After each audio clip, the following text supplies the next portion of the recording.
You're watching the Newstrack. I'm RahulKanwal. The biggest question in Maharashtra politics at this moment is who do the voters of the state think is the real NCP? Where does the support of the people of Maharashtra lie? Does it lie with Sharad Pawar or are people backing Ajit Pawar? We know where the MLAs are. What we don't know at this moment is where does public sympathy lie? On this week's edition of the Political Stock Exchange, we'll get you the results of the first Maharashtra snap poll after Ajit Pawar broke away from his uncle. This is an edition of the PSE I've been eagerly waiting for. Mahapawar quake tremors continue.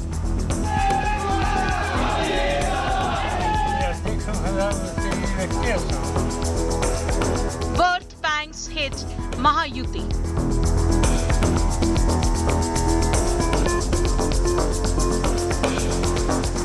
Will Pawar help or hurt BJP?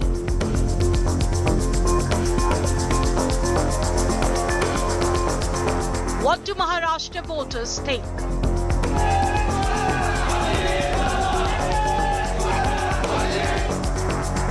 First opinion poll after NCP split.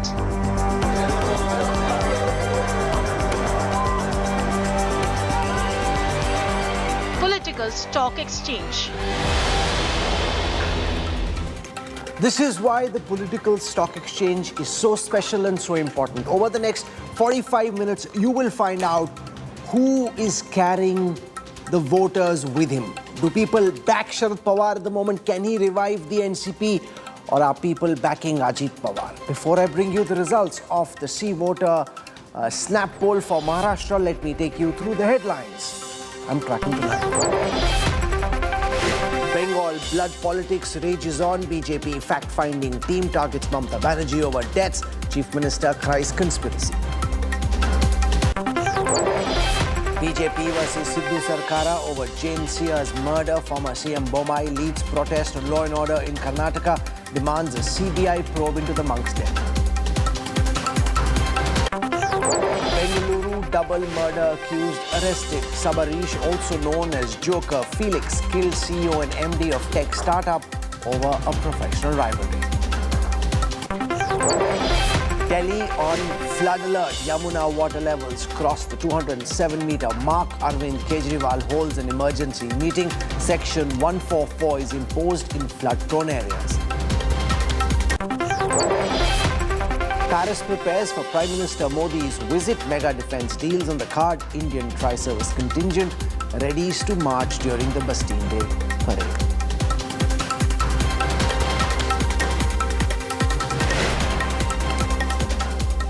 The state of Maharashtra is still feeling the tremors of the Pawar Mahaquake. There is no clarity yet on who the real NCP is. The Mahayuti is battling issues of its own. There is no end to the Maha-cabinet deadlock. The Ajit Pawar faction and the Shinde Sena are both demanding their pound of flesh. Before I get to the results of the Political Stock Exchange snap poll for Maharashtra, I want to take you through all that's been happening in the state over the last 24 hours.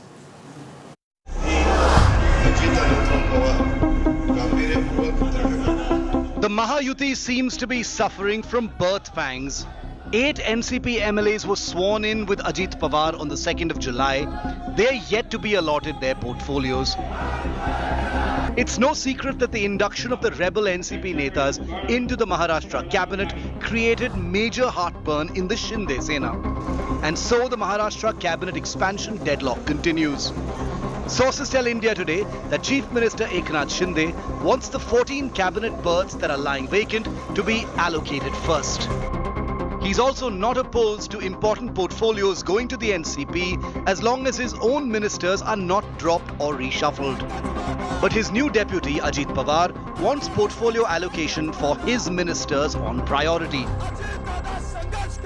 Sources tell India Today that of the 14 vacant berths, 5 each would go to Shinde Sena and BJP and 4 to the NCP. But the pressure is mounting on Chief Minister Shinde, as his MLAs have been lobbying hard for the berths. BJP, on the other hand, is willing to push the cabinet expansion further. The cabinet suspense has given more fodder to the Aghadi alliance to hit out at the Maharashtra government. कुर्सी, ये पद, ministership, इसमें ही ये सरकार और दूसरे party को फोड़ने में ये सरकार बिजी है और जो सामान्य लोगों के प्रश्न है उस पर कोई भी बात नहीं कर रहा। महाराष्ट्र की जनता नाराज है और जब आगे वाले इलेक्शन आएंगे तब ये नाराजगी लोकशाही के माध्यम से बीजेपी और इनके मित्र पक्ष के खिलाफ लोग 100% दिखाएंगे। ये लोग सब जो गए हैं दो चीज़ों के लिए गए हैं। उनके ऊपर जो आरोप थे, जो एविडेंस थे, ईडी की तो जांच चल रही थी, सीबीआई की जांच चल रही थी, वो दबाने के लिए गए हैं। उसका एक गैर कानूनन और बंगले के लिए तो गए हैं, बंगले और प्रोटेक्शन, और क्या चाहिए उनको। Ajit Pawar and Praful Patel are slated to meet the Home Minister at the capital over portfolio allocation. Can Delhi break the deadlock in Maharashtra? Bureau Report, India Today. Okay, so it's time now for the Sea Voter Maharashtra snap poll results, part of the political stock exchange. Here is question number 1 from the snap poll. Who is the real NCP? Who is the boss of the NCP? The results on your screen right now. 66% of the respondents in the Sea Voter snap poll for Maharashtra, and this is only in the state of Maharashtra, said that Sharad Pawar is the real boss. That's 2 in every 3 voter. 1 in every 4 voter said Ajit Pawar is the real NCP chief. That's just 1 in 4. I now want to break this down into parties. So we know overall 66% think that Sharad Pawar is the real NCP.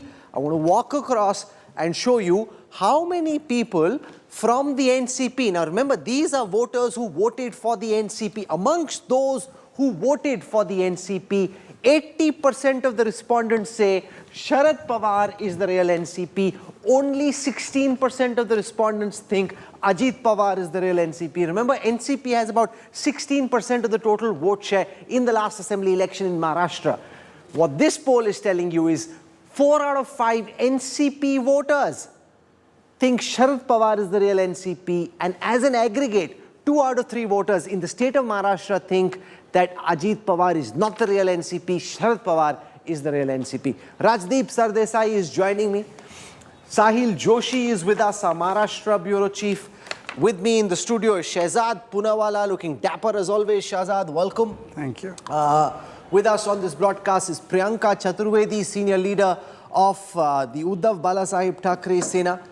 We'll also get a perspective from both the camps of the NCP. And Yashwant Deshmukh is the lead cephalogist at Sea Voter. He will tell us about this poll and the manner in which it's been conducted. Rajdeep, to you first. 4 out of 5 NCP voters. To me, the headline is that 4 out of 5 people who voted for the NCP are saying they think Sharad Pawar is the real NCP, not Ajit. These are NCP voters. And 66% of the overall voters of Maharashtra are saying Sharad Pawar is the real NCP. But what really matters at the moment, the battle is who is the boss of the NCP. It's like when Uddhav Thackeray broke, or when Eknath Shinde broke away, the question we were raising is who really controls the Shiv Sena. So there are 2 battles going on, Rahul. There is the legal battle, which will go on in the election commission for the symbol. There will be a battle in the assembly, who has the more MLAs, and there's a battle among the people of the state. Now, the NCP's vote in Maharashtra has been largely concentrated in Western Maharashtra. The party has got about 16-17% of the vote, but in Western Maharashtra, it gets a disproportionate share of the vote. The challenge, therefore, is for the NCP, both factions, who controls that sugar bastion of Western Maharashtra. If our political stock exchange numbers are right, then Sharad Pawar has the advantage among the people. That is the NCP voters. Now, this is in the immediate aftermath of what happened, so there will be an emotional factor, a certain sympathy for Mr. Pawar at the age of 83, the manner in which Ajit Pawar has gone away. Mr. Pawar's challenge will be to sustain it over the next 12 months. Can he continue to sustain it, given that the real challenge this time, Rahul, is the BJP? You see, the BJP is now a belligerent behemoth. which is going to spread its wings right across Maharashtra. They want to be Maharashtra's #1 party. They want to swallow the regional parties as a result. The only reason the BJP has never got a majority in Maharashtra is because there are these two large regional parties, Shiv Sena and NCP. Now they've broken both. Clear strategy. Opposite of what Pramod Mahajan did. Pramod Mahajan wanted to build alliances under Amit Shah. You want to break alliances Rajdeep and is build regional essentially parties. theorizing that after the Lok Sabha elections, the BJP could part ways with either the Ajit Pawar faction or the Shinde faction, or both, in its bid to emerge as the largest party. That's one step ahead. Not largest, majority now. They want a majority. That's one step ahead of where we are. At this moment, it seems that public sympathy is with Sharad Pawar. The question that Rajdeep is asking, Yashwant Deshmukh, and it's a valid question, is can this sympathy sustain? Your snap poll carried soon on the back of this rebellion, rather unseemly, very natural, as the patriarch Sharad Pawar has public sympathy with him. Rajdeep's alluding to whether he can sustain this, or will the fact that the people, the MLAs on the ground are now with Ajit Pawar means that ultimately this sympathy will switch? Well, Rahul, I think Sharad Pawar is still, seen as the patriarch, the guy who has made NCP, the person who is NCP largely. And it is very unlike Uddhav Thackeray Sena, where, it was Balasaheb Thackeray who was seen as the person who made Shiv Sena. And whether Uddhav Thackeray is in a position to do justice to the legacy of Shiv Sena or not. So, if you ask the similar question on Shiv Sena question, where Shinde Sena versus Uddhav Thackeray, that fight is quite evenly divided. We have asked that question multiple times, and it is like Mumbai region and rest of the Maharashtra are two different territories in there. But as far as NCP's core vote bank is concerned, they still, they still respect and they still feel that they are with Sharad Pawar. To an extent that even Ajit Pawar and all the leaders of NCP who have gone with Ajit Pawar are also not in a position to say that Mr. Sharad Pawar is not our leader. So it's a very weird kind of situation. But yes, as far as NCP is concerned, it is very different from the equation of Shiv Sena split. I think if Balasaheb Thackeray would have been alive, then probably the similar kind of number would have come from the Shiv Sena voters. But because he is Priyanka Chaturvedi is listening. She obviously doesn't agree. But before I go across to her, I want to show our viewers the response to the second question. And this question is to do with whether Sharad Pawar will be able to revive the NCP. Remember, one of the challenges at the age of 83 that the grand old man of Maratha politics faces is to travel across the state and revive the NCP between July and April, March next year. 57% of the overall respondents in this Sea Voter Snap poll said they thought Sharad Pawar could revive the NCP. I want to walk across and show you the responses amongst NCP voters.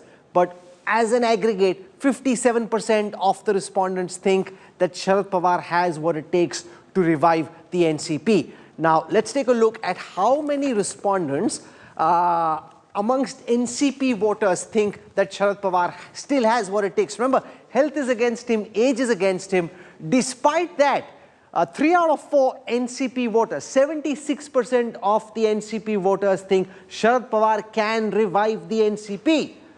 18% say no. Shehzad Poonawalla, from a BJP perspective, when you look at the numbers, the question that you'll have to ask yourself is, have you bet on the wrong horse? Rahul, good evening. Thank you for inviting me. It's always a delight to be with the double engine of India today, and I hope at least Rajdeep will not interrupt me when I make my opening comments, because Rajdeep made a long comment. First of all, your survey is fundamentally flawed. The first question you should have asked is, which is the real NCP? Has that question been asked? So perhaps even out of the people who consider NCP faction of Sharad Pawar as a faction which is legitimate, many of them are saying that Ajit Pawar is actually the leader of that faction also. So I would suggest that first the questionnaire should have had who is the real NCP, because it is not Survey of India today, it is Sankhya, Symbol and Siddhant that will decide which is the real NCP. And by the way, all of those three are with Ajit Pawar, because you must have seen LOP. Which Siddhant are you talking about? How is the Siddhant? The Siddhant of NCP was to keep away from the foreign leadership of Sonia Gandhi? Wasn't it that the reason why 98 the NCP was formed? No, that's Rajdeep would remember this. Okay, that's a rhetorical response to a question rooted in data. Okay, go on. Rahul, Rajdeep had a long opening statement. Let me at least have half the time. Sure. Yes, Rajdeep is being a disciplined boy. Now, see, let me ask you, LOP has come to this side, who was the LOP of actually the entire MVA. Founding member Dilip Valse Patel is on this side, the working president on this side, chief whip on this side, the Vidhayak Dal on this side. Then how come you're saying that the real NCP is Sharad Pawar? I think Shehzad is Rahul, confusing. you can't keep interrupting. Let me at least because you're complete my confusing statement. rhetoric for data. No, I'm the not data is telling its own story. Did Your you ask answer, which is the real NCP? It does. No, which is the first question? Okay, You please Ajit read out Pawar which is has the removed NCP. Sharad Pawar from the post of the national president of the NCP and appointed himself as the new party chief. According to you, who is the real NCP? It's question number 3. Do your research and then respond. Who is the real NCP? Your responses today are very weak on research. To that question. I will come to the question. It's a full 45-minute show. So let me give that's why I'm saying. So leave the rhetoric aside. Talk on facts, because everything that you've said so far has been very flimsy on facts. No, it is not flimsy on facts. It is flimsy on facts. Is the LOP working president, chief whip, founding member of the NCP? This is despite that, Shehzad. This is despite that. This poll. Remember, this is. If you want to just take a machine gun and start firing at the poll, you're welcome to do so. No, I'm not firing at all. You are unnecessarily being defensive. I'm not being defensive. I'm saying let's stick to the data. You don't even want to hear my full argument. No, because it's not based on facts. And what is not based on facts? Because it's based on rhetoric. Here's the point I'm making. In the fact that the chief whip and LOP is on this side. We try and get the data to do the talking. No, Rahul, you can't be judgmental about my argument. No, it's the whole position. It's the whole position of the show. Anyway, you've spoken now longer than Rajdeep. No, Rahul, I don't think you have allowed me an opening statement. You've spoken. It's because you were caught out without facts. Interrupting me. You were caught out without facts. Without having seen the questions that have been asked, you're making it seem that the questions haven't been. You kept interrupting me. Let me have 30 seconds. Why are you so agitated? I am not, because you're not. See, I'm trying to get you to stick to facts and data. You're giving rhetorical responses. Your judgment on my statement can't be a fact. Because you've spoken for 2 minutes already. 20 more seconds. Let me answer a few questions Rajdeep said. Rajdeep said we have broken the party. The entire Shiv Sena is with us. The Bagawati Gut is with Uddhav Sena. The entire NCP is with us. The Bagawati Gut is with Sharad Pawar. In fact, doing Bagavat is with the DNA of Sharad Pawar. He did it in 1978 and in 1998. I have 3 specific questions. First of all, please tell me that hasn't the BJP been a 100+ party from the last 10 years in Maharashtra? And which other party has been 100+ party in Maharashtra for the last 30 years other than the BJP? So Mr. Rajdeep Sardesai's contention that we are breaking parties because we want to engineer our growth is absolutely not founded in fact. Point number 1. Okay. Point number 2. The reason why the NCP has come to a situation where the Parivar is aside and the party is with us is the same reason why it happened with the Shiv Sena. Okay. The party is with us, the Parivar is aside because they have not followed their principles. I want to go across to Priyanka Chaturvedi. On the data, I hope the data suggests that Ajit Pawar is less popular than Sharad Pawar, that the respondents in the survey seem to back Sharad Pawar much more than they back Ajit Pawar. From your perspective, in the Uddhav Balasaheb Thackeray Shiv Sena, do you think that that's good news? That Pawar abhi zinda hai, the Sharad Pawar camp can still pull it off, even if it seems at this moment that Ajit Pawar has more MLAs with him? Firstly, it's not surprising at all. Just like it wasn't surprising that while MLAs went with a certain traitor, which is Eknath Shinde, to form a government, an illegal, immoral, unconstitutional government, the cadre continues to back Uddhav Sahab Thackeray. I will not respond to the BJP spokesperson because he's sitting in Delhi studios, he does not know what's happening in Maharashtra, and I will not have him interject because I was not interjecting. But I will respond to Mr. Yashwant Deshmukh. Mr. Yashwant Deshmukh said, oh, NCP's situation is very different from what Shiv Sena's situation is. I would want to remind him, the last Dussehra rally of Balasaheb Thackeray was where he announced who his legacy carrier would be, who would become the next president of Shiv Sena. Shiv Sena that he had formed, the Shiv Sena that he had founded along with his father, and he had handed over the charge to Uddhav Balasaheb Thackeray. I don't remember him saying Eknath Shinde in any part of his speech. If Mr. Yashwant Deshmukh ji remembers it, I'll be happy to correct myself. Secondly, I don't think when he was handing over charge to Uddhav Sahab Thackeray, did he say, oh, your lifelong alignment has to be with the Bharatiya Janata Party, even if they backstab you, even if they cheat you, even if they promise you something and they don't deliver, so you have to be with the Bharatiya Janata Party. Just like Bharatiya Janata Party is a political animal, a political party, which can align with the PDP in Kashmir, it can align with the JJP in Haryana, it can align with the Nationalist Congress Party or National Corrupt Party, as Pradhan Mantri Narendra Modi said just a few days before Ajit Pawar joined their camp, is exactly what we also happen to do. Why does he get a clean certificate, a clean sheet, and oh, we are the political Chanakyas of modern day? Well, what we did was something which was a politically astute thing to do. And we did this on the basis of a common minimum program. None of us, whether it's the Congress, whether it's the NCP, or whether it's the Shiv Sena, compromised on our ideology. You asked me about, whatever they're doing on the Uniform Civil Code. We support the Uniform Civil Code if it comes from the perspective of justice and equality. You asked me about Ram Mandir. Yes, we continue to support the Ram Mandir. In fact, Shiv Sena was the first party with Uddhav Sahab Thackeray as the Chief Minister who announced a political donation to the temple construction. You did give me this kind of you don't give me this thing but about you allowed her a long run to speak nothing on facts. And what Bala Sahib Thackeray ji founded. This is really unfair. We are a political party and we will make our choices on the basis. So I want to come now to the third question. At least one interjection to counter this. Very quick interjection. Thank you, Rahul. I'm obliged with the kind of courtesy you're showing to me. Priyanka, very quick interjection. By the way, Rahul, here is the statement of Uddhav Thackeray. He was the first one to label, and it's an Aaj Tak report. I hope it's credible and a factual report, not rhetoric.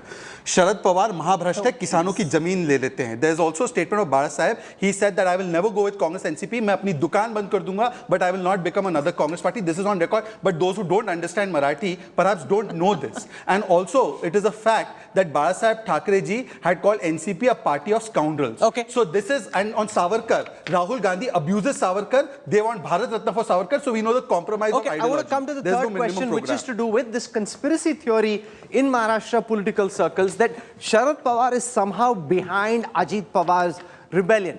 Now, many in Maharashtra seem to be convinced that this is the case. Let's see what respondents in this survey say. When people were asked, is Senior Pawar behind Ajit Pawar's rebellion, 49% of the respondents said no, 37% of the respondents said yes. If I look at how this plays out within NCP's voters, 64 of the respondents in the survey said that Sharad Pawar was not behind Ajit Pawar's rebellion. Amongst those who voted for the NCP, only 20% of the NCP voters said that Sharad Pawar is behind this rebellion. I want to go across to our bureau chief in Maharashtra, Sahil Joshi. Sahil, as you track this data, which seems to suggest that 4 out of 5 NCP voters are on the side of Sharad Pawar and not Ajit Pawar. How do you think the C voter snap poll will play out in Maharashtra politics? Well, that's going to be a very important poll because I traveled with Sharad Pawar to Nasik when I did his interview. And I could see that people were still confused and they wanted to understand what is Sharad Pawar's position on this, because this has happened before. And they, a lot of people say that finally the family will come together because this has never happened in the Pawar family before. So that's why this confusion was there. But slowly, now the people are very clear, specifically after Ajit Pawar made this attack on Sharad Pawar and he used certain sentences like, I'm not your son, that's why I did not get the chance. All these things made people very clear that Sharad Pawar and Ajit Pawar are not on the same page. This whole revolt is against Sharad Pawar. And most importantly, when Ajit Pawar said in his speech that at the age of 83, someday you will have to retire. Why don't you retire? That is what is the sentence which has actually stuck with the people, and that's why we are seeing the data, what we are seeing. Still, there will be a lot of time. But Rahul, if you allow me, I would just like to put some points with respect to the earlier 2 slides as well. Most importantly, why this has happened. There is no doubt that the BJP is party number 1. BJP is the only party since 1995 who have crossed the 100 mark in Maharashtra Assembly. But what we are not seeing at this point of time, that despite trying twice, the BJP could not get the majority on its own. The BJP has realized, even in 2019, that on its own, to get more than 40 seats which they require for the Lok Sabha, to get the full majority in Maharashtra Assembly is not going to be possible. The BJP vote share is not going beyond 27%. The BJP originally was at the 17 to 18%. Because of 2014 Modi wave, they have managed to get 10% more vote share, but they are not moving further. So they need to have at least 13 to 14% extra vote, and how are they going to get it? Now, please understand, despite having Shiv Sena party with them, we didn't contest all the seats. We contested in an alliance. The reason why they needed the third partner is because they realized that they are shortfall of at least 8 to 10% vote at this point of time, and that's why. No, but does it just aggregate? No, let me put that question to Yashwant Deshmukh. Clarifying that we did 1 second, Rahul. Because it's not. No, 1 second. You've spoken twice. We did not contest 288 seats in Maharashtra in 2019. We contested half those seats and we got 27% vote. Sahil is too senior for me to bring that fact out to him. Let's debate on facts, as you said, not on rhetoric. Okay, let's do it on facts. They fought 2014 elections on their own. Sir, I'm talking about 2019. Let's just stick. Let's not keep changing the goalposts. Let's stick to 2019. You spoke about 2019. We have not contested all the seats on 2019. Okay, I can't have everyone speaking at the same time. Okay, you made that point. Priyanka wants to make a quick interjection before I go across to Rajdeep. Yeah, Priyanka, very quickly, 20 seconds, please. So before, please don't. 20 seconds before I go to, what Sahil was saying, I just want to remind our dear friend from BJP, PM Narendra Modi says NC and PDP dynastic rule has destroyed Jammu and Kashmir. So before he pulls out, statements from Balasaheb Thackeray ji at one particular point in time, does not make that whatever he's saying right now justify whatever they're doing. But I just want to say something to Sahil. Sahil, 2019 was not the realization point for the BJP. It was 2014. In 2014, BJP and Shiv Sena contested separately, and they realized that they cannot win a mandate on their own.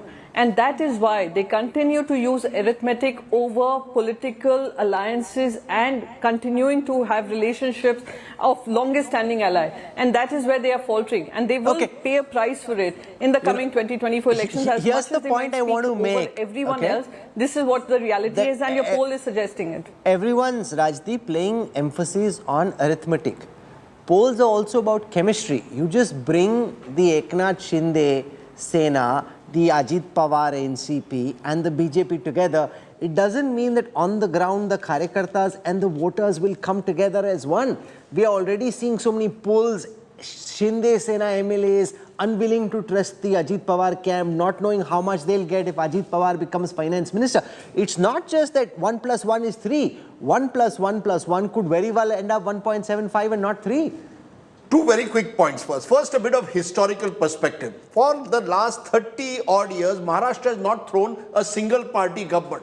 You haven't had a majority government. The last was, I think, 1985. Since then, neither has the Congress, NCP, Shiv Sena or BJP crossed that magic 144 mark on their own. So each of these parties has been looking for allies. You mentioned arithmetic, Rahul. What is the arithmetic showing? You've got the Congress now plus a faction of the NCP, i.e. headed by Sharad Pawar, and the Uddhav Sena on one side. You've got a BJP, a faction of the Sena headed by Mr. Shinde, and a faction of the NCP headed by Ajit Pawar on the other. You could argue that as this poll shows, it's still a situation of flux. I still think it's too early to predict which way will the NCP voter go, just as it's perhaps still not clear whether all the the Shiv Sena voters, which way they will go. That will be tested next year. So arithmetic is uncertain because you've got two large fronts. It will get tested in the BMC elections. Yeah, but we don't know when those BMC elections, they may be held in October. Therefore, I think the chemistry is the important point. You see, we are focusing on arithmetic without recognizing, as you rightly say, that a poll is a mix of arithmetic and chemistry. This poll, in terms of chemistry, certainly shows that because Mr. Pawar is the much taller leader, therefore, the NCP flock is attracted to him. Why is Ajit Pawar in all his public meetings and all NCP leaders in their posters using a life-size photograph of Sharad Pawar? The same Mr. Pawar, whom Ajit Pawar said should have retired at the age of 60. Why are you using an 82-year-old photograph? That's the question, right? Because, you see, the point is, Balasaheb Thackeray is not alive. Sharad Pawar is still there. While he's there, he perhaps has the ability to get a certain emotional appeal on his side. Whether he can sustain it over 12 months is still a big question. Rajdeep, all these people, when there was a show of strength of the MLAs, a majority of the MLAs came with Ajit Pawar. If Sharad Pawar's presence is so overwhelming, these MLAs go to the people to get themselves elected. 1 second, please listen to me. How come then? 1 second. You're telling me that your survey is more definitive than the elected representatives of the people who know the sentiment on the ground and have gone to Ajit Pawar. This is the problem. Rajdeep, please. Now, Shahzad, you made the point is MLAs will go where they see power. The problem They are answerable to people. No, I'll tell you the problem with the NCP. Unlike the Shiv Sena had an ideology. Maharashtra Asmita, it had the ideology of Hindutva. NCP's ideology doesn't exist beyond power in a way that it's had power for 18 of the 23 years of its existence. It's raison d'etre. Rajdeep, you have sidestepped my question. Okay. Sonia Let me put that question to Yashwant Deshmukh. BJP is If they are elected, Yashwant Deshmukh should answer that question. Which case? Yashwant Deshmukh should answer that question because the MLAs will have their own political calculation. You know, you've sampled a couple of thousand people and you've come up with a certain survey. The MLAs have their own calculation. They have their pulse on the ground. They obviously think that Ajit Pawar is stronger. Otherwise, they wouldn't be ditching Sharad Pawar in the way that they have. That's Shahzad's charge. The other thing is, if arithmetic is all that mattered, in Uttar Pradesh in 2019, Akhilesh and Benji fought on the same ticket. SP and BSP were together. If arithmetic is all that matters, that combination is unbeatable. But the BJP trounced them hollow because arithmetic is only a part of the equation. The rest of the political equation is determined by chemistry. Yashwant Deshmukh. Well, Rahul, I think Sahil did touch that point, and I would just like to take that point forward. Shahzad Poonawala's party doesn't really need a vertical split of NCP, doesn't even need 100%, not at all. The thing is stacked in the way that he needed literally a virtual split of Shiv Sena 50-50, which has, by the way, MOTN numbers are showing that in January that has already happened. As far as NCP is concerned, BJP only needs 1/4 of the NCP base. That's it. To cross that threshold of 40%, which Sahil was mentioning, in terms of NDA arithmetic. And so far, these numbers are showing they are getting more than that. What I feel, it is not a 50-50 split like Shiv Sena, but it is coming like 2/3, 1/3 split, which is like every third NCP voter kind of likely to go Ajit Pawar's way. And that is more than enough what Shahzad is looking for. No, so while that suits the BJP, how does that suit the political calculation of Ajit Pawar? He's made this gambit as well. At some level it has to work for him, otherwise this whole move backfires. Yeah, of course, there are reservations among the BJP voters on this alliance as well. Not everything is pink and healthy. So let me come to that question. One more question. Yes. Everybody wants to speak longer than we have time for today. So let me come to the next question. This is the BJP right or wrong in taking Ajit Pawar into its camp? So here is the response to this question. Only 31% of the total respondents in this C-voter survey said that the BJP is right. 58%, 6 out of 10 total respondents said no, the BJP is wrong in taking Ajit Pawar to its camp. Amongst BJP voters, the opinion is more split. 47% saying BJP is right, 43% saying it's wrong. But as far as the overall court of public opinion in Maharashtra is concerned, 58% saying that this is wrong. Shahzad, 30 seconds to respond to this. 6 out of 10 respondents saying what you've done is wrong. I think that, first of all, he has not... He doesn't like this poll. It's not about that. It is because it's conveniently changes its principles.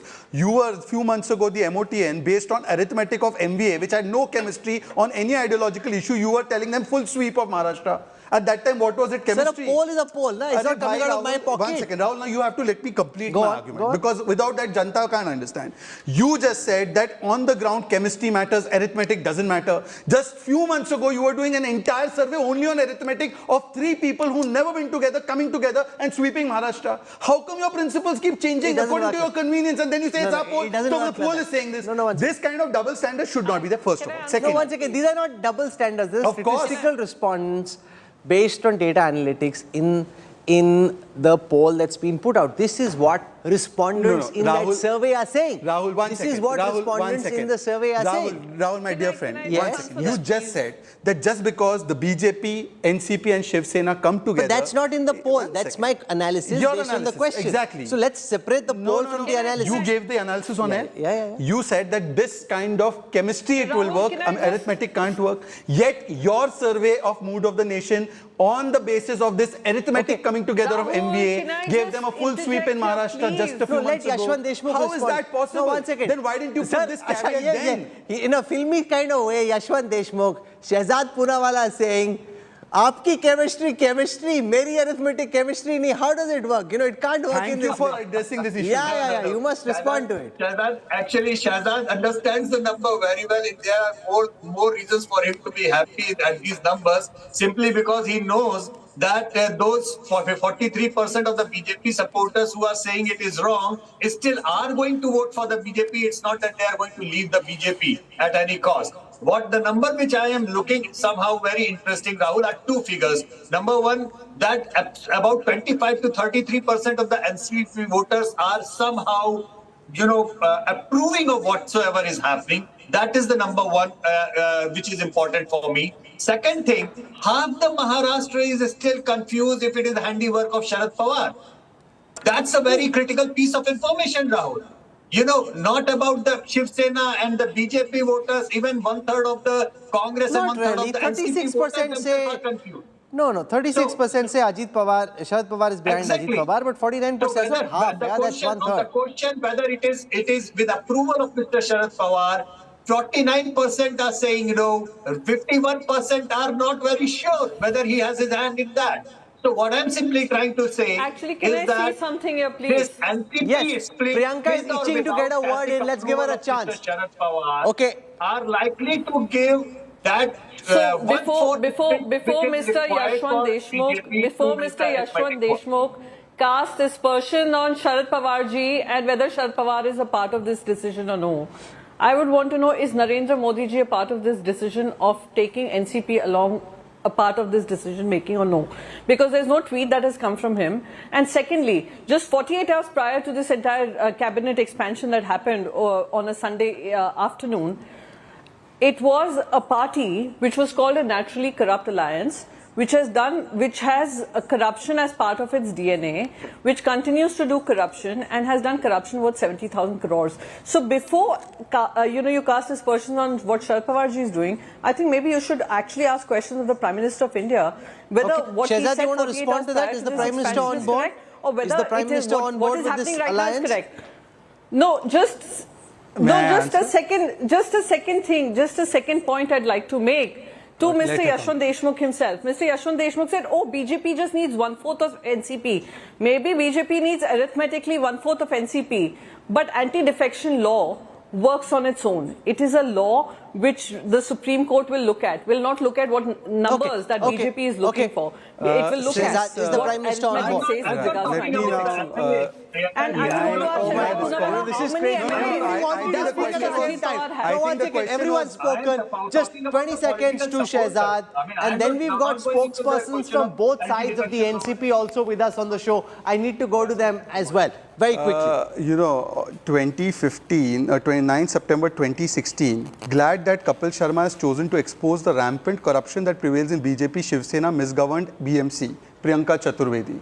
So I am assuming that the BMC, which is run by the Shiv Sena, by Uddhav Sena, is a corrupt one. She deleted the tweet later, but nonetheless, I'll spare her the embarrassment. Come to 2023 and see the corruption that's happening now. Madam Parliamentarian should tell us that did the 70,000 crore ghotala take place under the Congress NCP government? Did she agree with that? Okay, I have a lot of data to cover. I'll get sidetracked like this. Rajdeep, you want to make a quick point? Before I go, just to say to our viewers, and therefore sometimes data can be misleading. The only reason for it being Maharashtra's map is such that votes are concentrated. The battle in Vidarbha, for example, is Congress versus BJP. The battle in Western Maharashtra has been NCP versus BJP. The battle in Konkan has been Shiv Sena versus Congress. The battle in Marathwada is a very different battle again. So, unless there is a direct vote transfer from one of the sides that has broken away to the other, it's not going to be easy to read Maharashtra, which is why I said don't get obsessed with arithmetic. What the BJP has succeeded in doing is evened the arithmetic which seemed to be heavily weighted towards the Mahagathbandhan till a month ago. Now you've got two factions away. Therefore, as I said, you've got two even players in terms of arithmetic. It will be chemistry that will decide. Will a Shiv Sena voter vote for a Congress candidate in Konkan or Mumbai? Will an NCP voter vote for a BJP candidate in Western Maharashtra? And how will you distribute seats? I think these are the real challenges. Will a Uddhav voter vote for Congress party? That's what I asked. Yes. Did you hear me? What I said? I am saying that. I said that. But that question should have been asked when you did the first Mood of the Nation survey. I think Uttar Pradesh Will a BJP 2019 voter vote for shows NCP? that just coming together What's by your itself answer? is not Yes, enough. yes, You yes. need to ensure that there is chemistry between SP and BSP for votes to transfer from one to another. That is very important. Mahesh Tapse is a spokesperson of the Sharad Pawar camp of the NCP. Brij Bhushan Singh is a spokesperson of the Ajit Pawar camp of the NCP. We haven't had an opportunity to go to Mahesh Tapse till now, and for that my apologies. But you've had good data.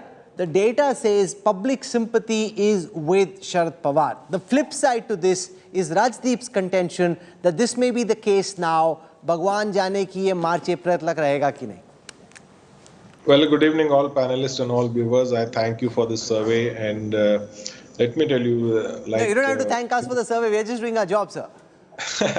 Well, like Sahil just mentioned that he was on tour to Nasik along with the entourage of Pawar Saab, and he saw the overwhelming response that Pawar Saab was getting across the road. We were there in Thane and on road to Nasik. And let me tell you, see, the leaders may have been weaned away by the BJP, but the electorate is intact, the cadre is intact, the youth is intact, the Mahila is intact. So are the voters who have been traditionally voting for Pawar Saab for his policies, for his policy of inclusiveness. And that is the reason we are very confident that Pawar Saab will sail through this. This is a momentary crisis. See, now if you just go to Yashwantrao Chavan Center, today there is a crowd of almost 500-700 people. People from across districts, across talukas are coming with new leadership. They are projecting themselves as the future MLAs, future Jilla Parishad members, future Panchayat Samiti members, future mayors and councillors of the city corporation. So that's how new leadership has started coming in. So Brij Bhushan Singh is the National Secretary of the Ajit Pawar faction of the NCP, and what this C-voter data suggests is that 65.7% of the overall respondents and 79.3% of NCP voters think Sharad Pawar असली NCP हैं, आप हैं अजीत पवार के साथ. Data तो बता रहा है कि एनसीपी के वोटर्स हैं शरद पवार के साथ, अजीत पवार के साथ नहीं है सर. वो कहीं आप गलत नाव में तो नहीं सवार हो गए? देखिए, मैं इस मामले में ये बात कहना चाहता हूं कि चूंकि आदरणीय शरद पवार जी इस पार्टी के जन्मदाता हैं, तो आज अभी लोगों तक चूंकि पूरी बात नहीं पहुंची है, तो ऐसा लगता है जैसे कि एक कोई अलग पार्टी बनाई गई. मैं आपको स्पष्ट करना चाहता हूं कि राष्ट्रवादी कांग्रेस पार्टी वही है. राष्ट्रवादी कांग्रेस पार्टी का आज का जो नेतृत्व है वो आदरणीय अजीत पवार साहब के साथ काम कर रहा है. इतनी सी बात है. मैं सोचता हूं ये आने वाले दिनों में जब ये स्थिति स्पष्ट होगी, सारी बातें जब लोगों के सामने आएंगी, तो जो चीज अभी चल रही है कहीं ना कहीं वो स्पष्ट जब होगी, तो शायद ये जो आंकड़े अभी सर्वे के हैं वो बदल जाएंगे. पर ब्रज मोहन जी, जब ये सवाल पूछा गया कि क्या शरद पवार 83 की उम्र में पार्टी को रिवाइव कर पाएंगे, तब 56.9% रिस्पोंडेंट्स ने कहा, 56.9% रिस्पोंडेंट्स ने कहा कि शरद पवार रिवाइव कर पाएंगे. और एनसीपी के वोटर्स के बीच में 76.4% रिस्पोंडेंट्स ने कहा कि शरद पवार एनसीपी को रिवाइव कर पाएंगे. उनको लग नहीं, एनसीपी के वोटर्स को लग रहा है कि शरद पवार में उम्र के बावजूद ज्यादा दम है जब आप तुलना करते हैं अजीत पवार से. देखिए कि मैं इस मुद्दे पे आदरणीय शरद पवार जी का जो व्यक्तित्व है वो सबों को मालूम है, मैं उस पर कोई बात नहीं कहना चाहता हूं. लेकिन मैं ये कहना चाहता हूं कि जो वर्तमान राष्ट्रवादी कांग्रेस पार्टी का नेतृत्व है अजीत दादा पवार और प्रफुल्ल भाई पटेल के नेतृत्व में, हम लोग भी जनता के बीच में जब अपनी बात को रखेंगे स्पष्ट तरीके से, तो लोगों को हकीकत पता लगेगी. और मुझे पूरा विश्वास है कि जो राष्ट्रवादी कांग्रेस पार्टी का बैनर और जो सिंबल है उसके आधार पर हम जनता के बीच में जाकर अपनी बात को कह पाएंगे. और जो अभी सर्वे का आंकड़ा जो बता रहा है, इसमें कुछ ना कुछ परिवर्तन निश्चित रूप से आएगा. पर सर, अलायंस में केमिस्ट्री बिठाने में भी तो दिक्कत आ रही. कल रात भर शिंदे सेना के विधायक चीफ मिनिस्टर से बात कर रहे थे, चीफ मिनिस्टर को ठंडा करने की कोशिश कर रहे थे. पोर्टफोलियो अब तक बट नहीं पाए। अजीत पवार फाइनेंस चाहते हैं, शिंदे सेना के एमएलएस को लग रहा है अगर फाइनेंस मिल गया तो हमें कोई रिसोर्स एलोकेशन नहीं होगा। तो आप तो अभी फील्ड प्लेसमेंट भी नहीं कर पा रहे हैं ना। आप कप्तान तो आपने अनाउंस कर दिया, लेकिन आप फील्ड प्लेसमेंट ही सेट नहीं कर पा रहे हैं अभी तक। नहीं, अभी ये मैच अभी शुरू ही कहाँ हुआ है, ये तो अभी बिल्कुल शुरुआत है। अभी तो ये कहिए कि एक फील्ड में अभी तो पोजीशनिंग ली जा रही है, अभी टाइम लगेगा इसमें। बहुत जल्दी किसी प्रकार इसका कोई निर्णय लेना या कोई बहुत जल्दी प्रेडिक्शन करना शायद ठीक नहीं होगा। और शुरुआत में इस ढंग की इस ढंग के मुद्दे सामने आते हैं, पर चूंकि लीडरशिप बहुत मैच्योर है, चाहे वो आदरणीय देवेंद्र फडणवीस साहब हो, अजीत दादा पवार हो, चाहे एकनाथ शिंदे साहब हो, ये बहुत मैच्योर पॉलिटिशियंस है, तो बैठ के इसका रास्ता निकल आएगा। मैं नहीं समझता कि चूंकि आप क्रिकेट का एग्जांपल दे रहे हैं, can I just say it seems like each player wants to stand on his own chosen position in the field. They're not necessarily listening to the captain. They've said मुझे slip पे खड़ा होना है, मुझे cover में खड़ा होना है, वो वही जाके खड़े हो रहे हैं। कैप्टन बोल रहा है आप यहाँ जाओ, वहाँ पे जाने को कोई तैयार नहीं। Why you're completely wrong on this analysis? Let me just have 30 seconds. Rahul, just 30 seconds. Yes.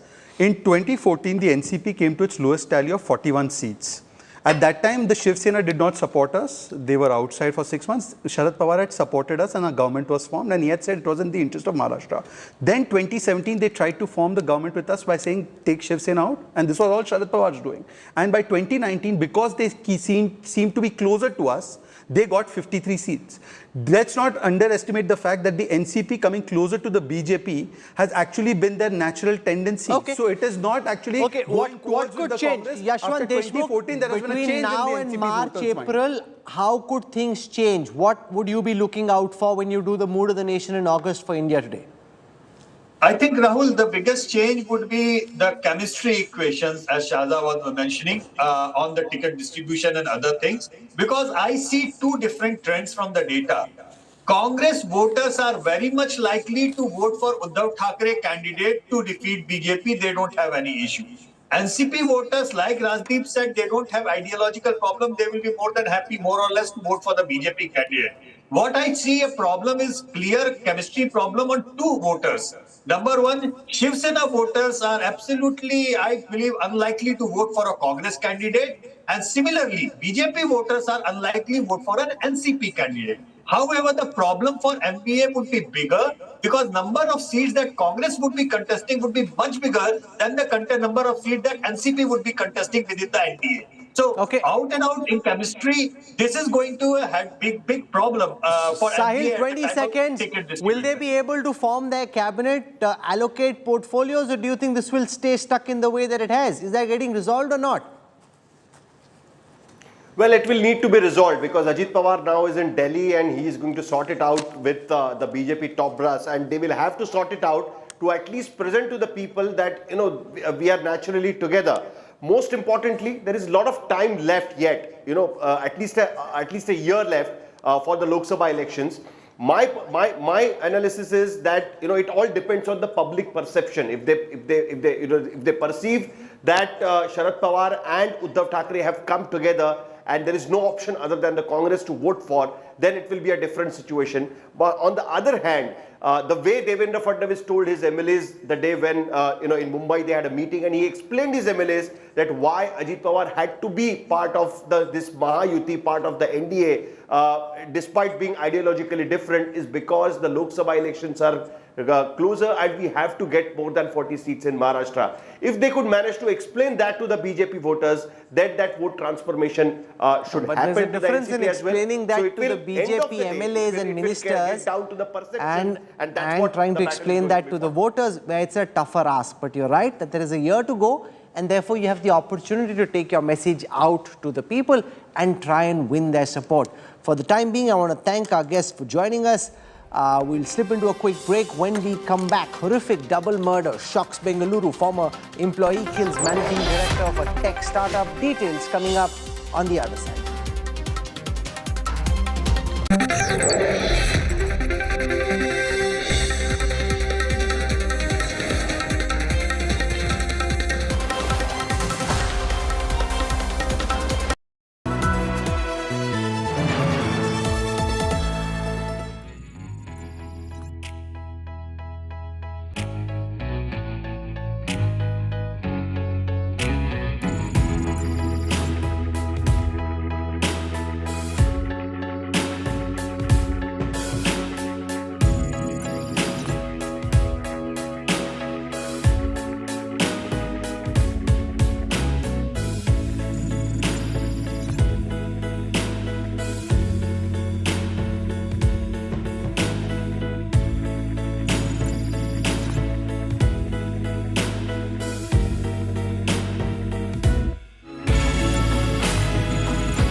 The recent monsoon deluge and floods have turned the spotlight once again on auto insurance, with the general public in anguish over their vehicles going under and in some cases even being washed away by floods. While motor insurance generally covers damage caused to vehicles due to natural disasters, there are certain exclusions and limitations which may apply. Joining us, Money Today editor Tina Jain to explain the fine print. Tina, what expenses are not covered by motor insurance policies in the event of vehicle damage during monsoon season? It is important to note that a comprehensive motor insurance policy is needed to protect your vehicle from any damage during flooding. A comprehensive motor insurance policy consists of own damage plus third-party liability cover. So if you have only third-party liability cover, your policy might not be enough to cover any damage caused to engine or any damage caused due to floods. And how does one ensure comprehensive coverage of vehicles during the monsoon season? Another important point is to have adequate add-on covers. For example, you should have engine protection cover. The advantage of this cover is that if your engine gets damaged due to water seepage during flood, this add-on cover will provide you adequate insurance cover. The second important point to be noted is you should have zero depreciation policy, as it pays you the entire claim amount without any deduction. So if you take into consideration these factors, your car will be insured against damages in the monsoon season.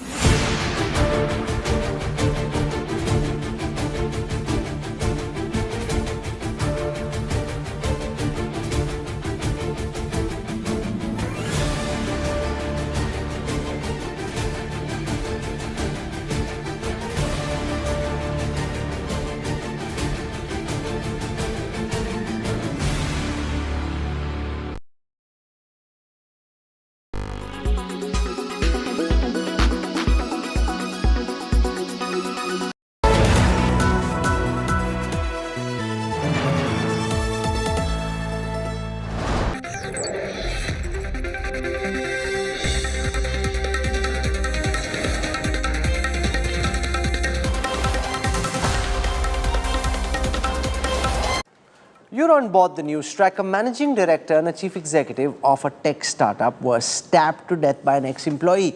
The accused attacked them with swords and knives. Police say the former employee held a grudge against his bosses and so he murdered them. This man, with a bone and skull in hand, is Joker Felix, a man who is now behind bars for a gruesome double murder in Bengaluru. He stabbed two men to death mercilessly in their office, all over a petty professional rivalry. This is a tale of two rival companies, turning into a tale of two murders. The victims, Phanindra Subramania and Vinu Kumar, the MD and CEO of their company Aeronix, went to work on Tuesday and never came home. According to the cops, at 4 p.m. on Tuesday, Joker Felix and two of his aides entered the Aeronix office and entered the MD Phanindra's room. They then attacked him, with Felix slashing him with a sword. Seeing the shocking crime, the CEO Vinu Kumar intervened but was then attacked with a knife that the accused were carrying with them. The three then escaped from the back door. What was the reason for this merciless display of violence? Murder by knife is personal. They wanted this to hurt. According to police, Joker Felix previously worked with murder victims Phanindra and Vinu. The victims left and started their own organization and reportedly took most of the customers and employees with them, angering Felix. Joker Felix and accomplices Vinay Reddy and Santosh Srinivasa are now in police custody. Pride, vengeance and professional rivalry cost these two men their lives. And the actions of this rather unstable internet influencer has landed him behind bars. With Anaga Keshav, Bureau Report, India Today. This is where I wrap up the Newstrack tonight. For your time and your trust, thank you very much. I look forward to seeing you at 8 p.m. tomorrow evening. Till then, from all of us here, goodbye, good night.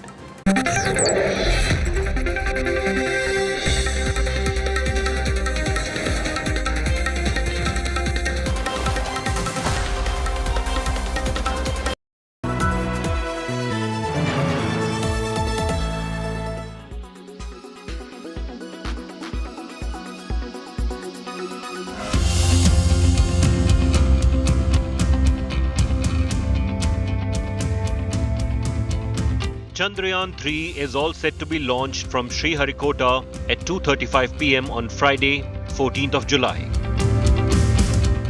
And with that, India will become the fourth country to join the Ivy League of Moon Explorers. Chandrayaan 3 is largely a replica of its predecessor, Chandrayaan 2. It was launched in July 2019 in the form of an orbiter and a lander Vikram bearing a rover Pragyan. Vikram entered into orbit around the moon, but the surface mission failed in September 2019. The lander Pragyan crashed instead of executing a slow descent.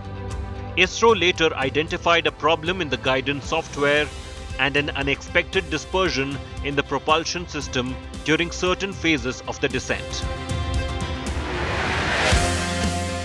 This time, Chandrayaan 3 rocket will place the payload in an elliptical orbit around the Earth, where a propulsion module will take over and pilot the lander to a circular orbit around the moon. Finally, around 23rd and 24th August, the lander will detach and begin a series of maneuvers, culminating in a gradual landing over the surface of the moon.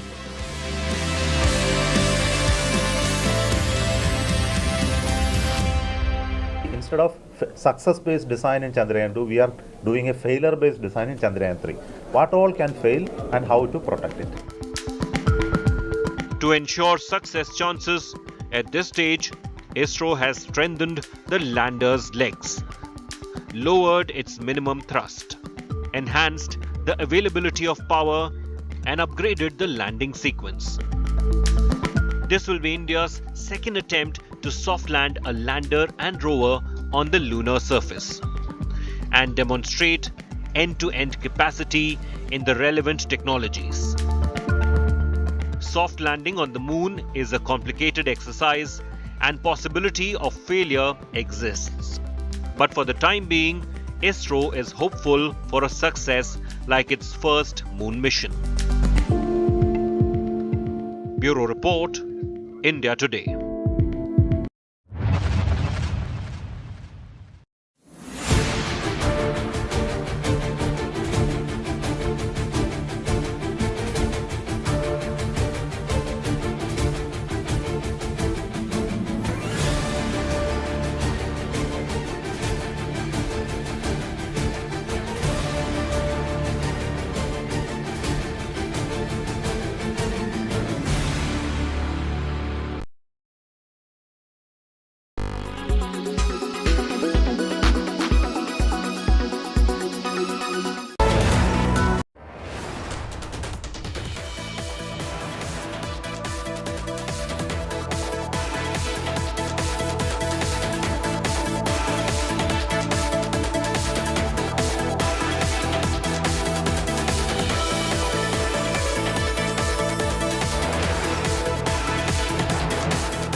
Stock of the day clearly on the Nifty at least is Reliance Industries. The shares are up over 4% today. They've hit 52-week high levels. Now this is as a reaction as the company has announced its fixing of the record date for the demerger of the financial services arm. Now as part of the plan, the Reliance Industries shareholders will get 1 share of Jio Financial for every 1 share that they hold of Reliance Industries. I wanted to ask you, what are you making of this Jio Financial Services business? How will it really play out, and what kind of value unlocking can it really lead to for the Reliance Industries shareholders? So I believe that there will be concentrated approach to the Jio Financial business because it is no more part of the the Reliance entire conglomerate, and being listed separately, I think it will provide another stock in the financial services to the investors at large who have not been holders of Reliance, and that to my mind is expected to drive the outperformance of the stock. We expect the stock to do very well and consolidate gains as it goes ahead.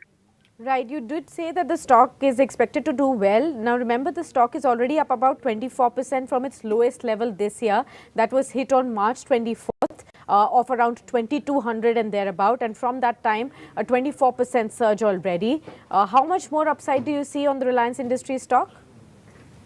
See, look at it this way. We've seen dearth of information coming from the Reliance tables on any corporate action. And with this is the first where Geo Financial Services is being, spawned out into a new baby. We will see multiple new disclosures coming in. So, Reliance Retail is there. The Geo IPO can come in. And, we could also see a lot of news flow on the green energy side. So I believe that the corporate actions will pick up frequency now, and that is expected to keep the stock firm and seek higher levels. 3,000, 3,100 levels. By when do you see Reliance Industries achieving these kind of levels? So it could take a little more time than we expect, but difficult to put a finger on that. But I definitely think that it could happen by March itself.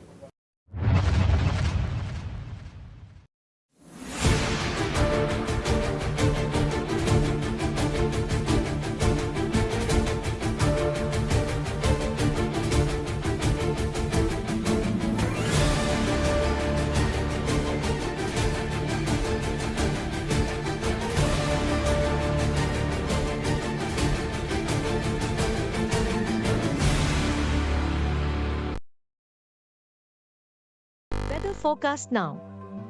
Delhi, maximum 37 and minimum 27 degrees. Mumbai, maximum 30 and minimum 26 degrees. Kolkata, maximum 34 and minimum 27 degrees. Bengaluru, maximum 27 and minimum 21 degrees. Chennai, maximum 33 and minimum 26 degrees. Hyderabad, maximum 32 and minimum 23 degrees. Co-presented by Star Health Insurance, the health insurance specialist. Co-presented by JK Tyre Ranger Series, stay wild at heart. Co-powered by Watcho OTT Super App. One hai to done hai. Co-powered by the new Kia Seltos, the badass reborn. Co-powered by Sera, this is your space, play it your way.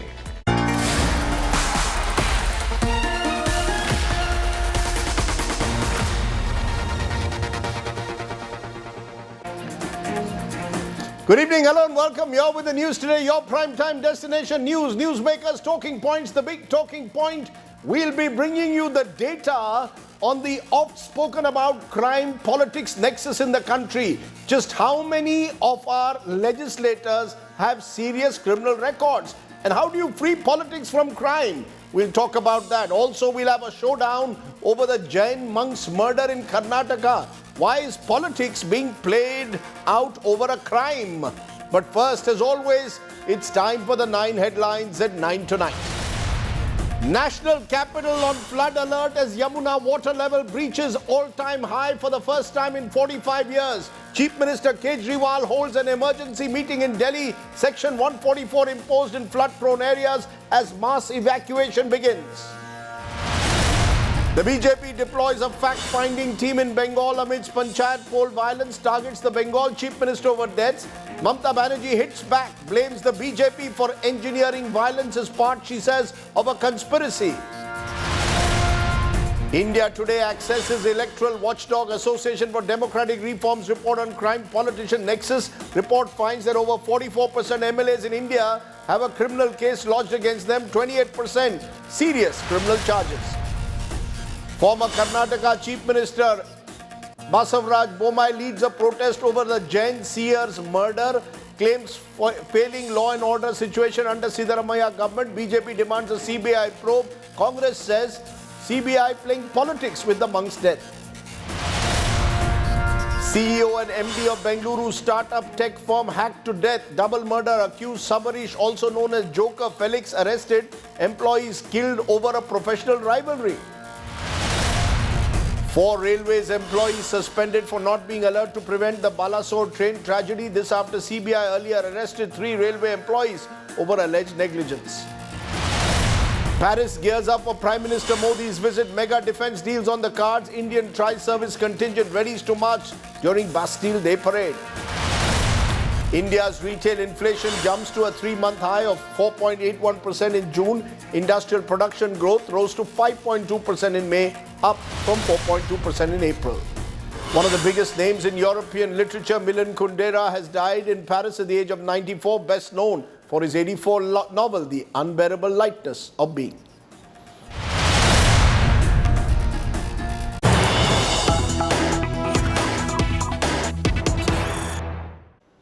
But to the big story that's breaking this evening, the national capital region in and around Delhi now facing a major threat of floods, with the Yamuna water levels breaching the dangerous mark and at the highest level after 45 years, an all-time high. The previous highest was way back in 1978. The Delhi Chief Minister has now chaired an emergency meeting and has appealed for people to vacate low-lying areas. Section 144 has been imposed in Delhi's flood-prone area. So the big story is coming from Delhi. My colleague Maushmi Singh is right there tracking that mass evacuation that's taking place. Maushmi, how many people are being evacuated? How serious is the situation?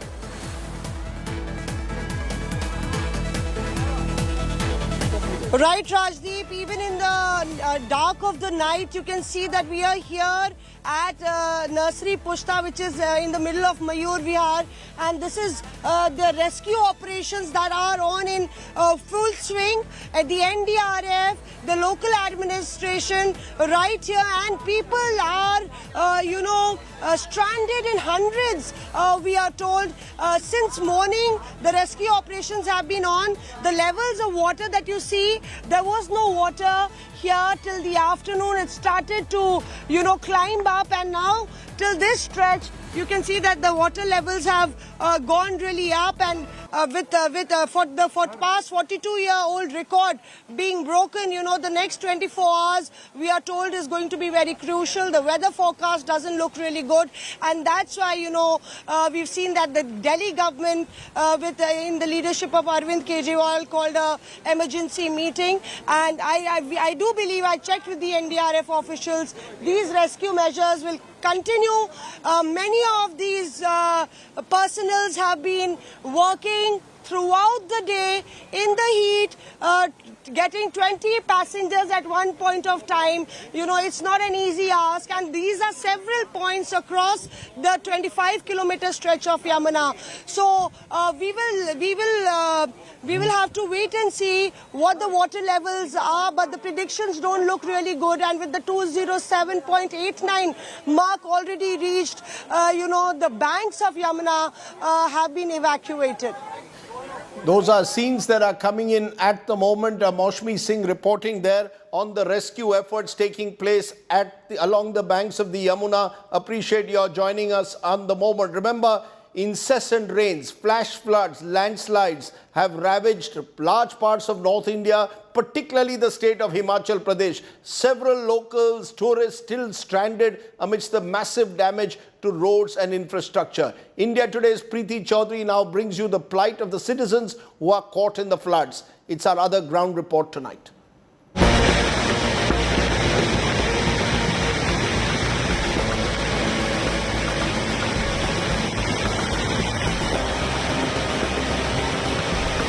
After the deluge comes the challenge of providing relief.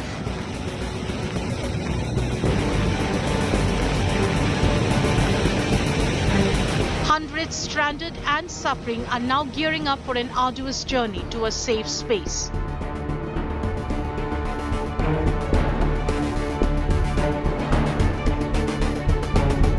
With more than 1,200 roads out of service, the magnitude of the task ahead is evident.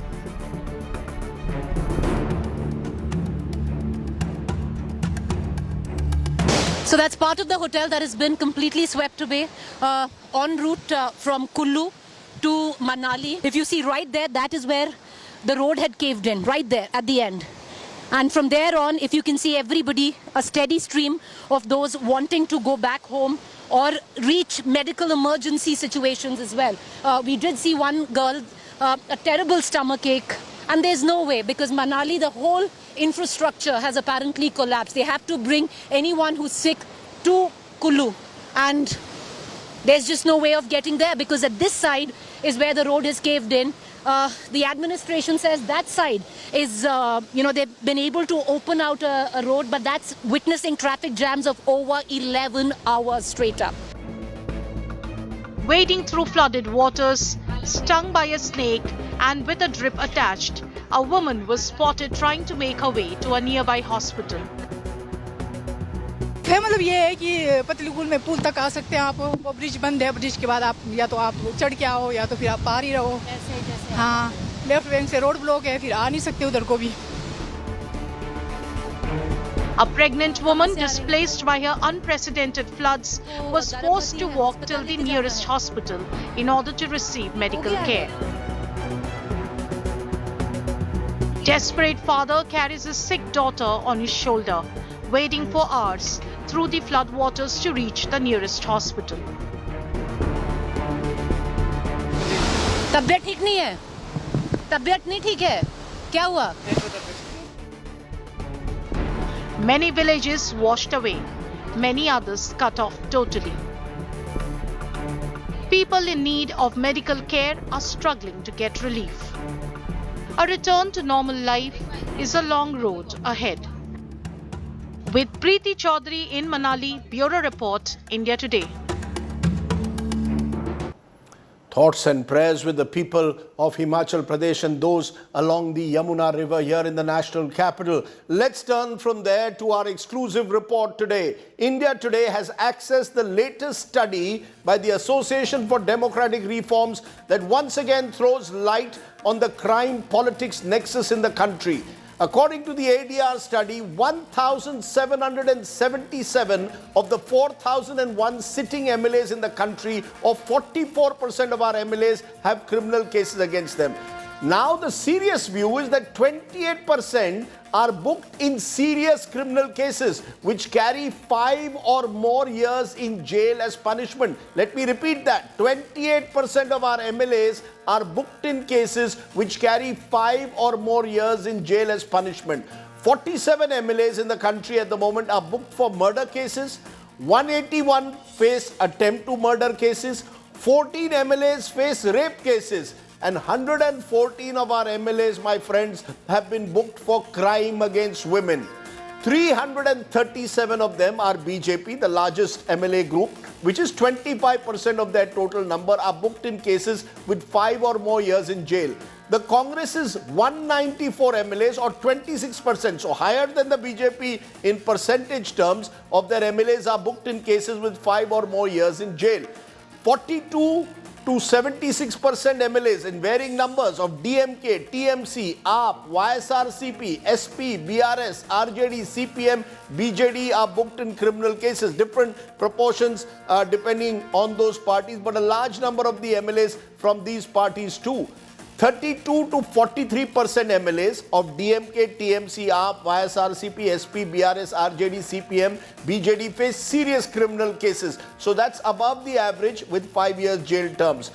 43% of our Lok Sabha MPs, my friends, have criminal cases against them as per the ADR report. Lok Sabha MPs with criminal cases, serious ones, are up from 22% in 2004 to now 43%. Sorry, those with criminal cases are up from 22% in 2002 to 43%.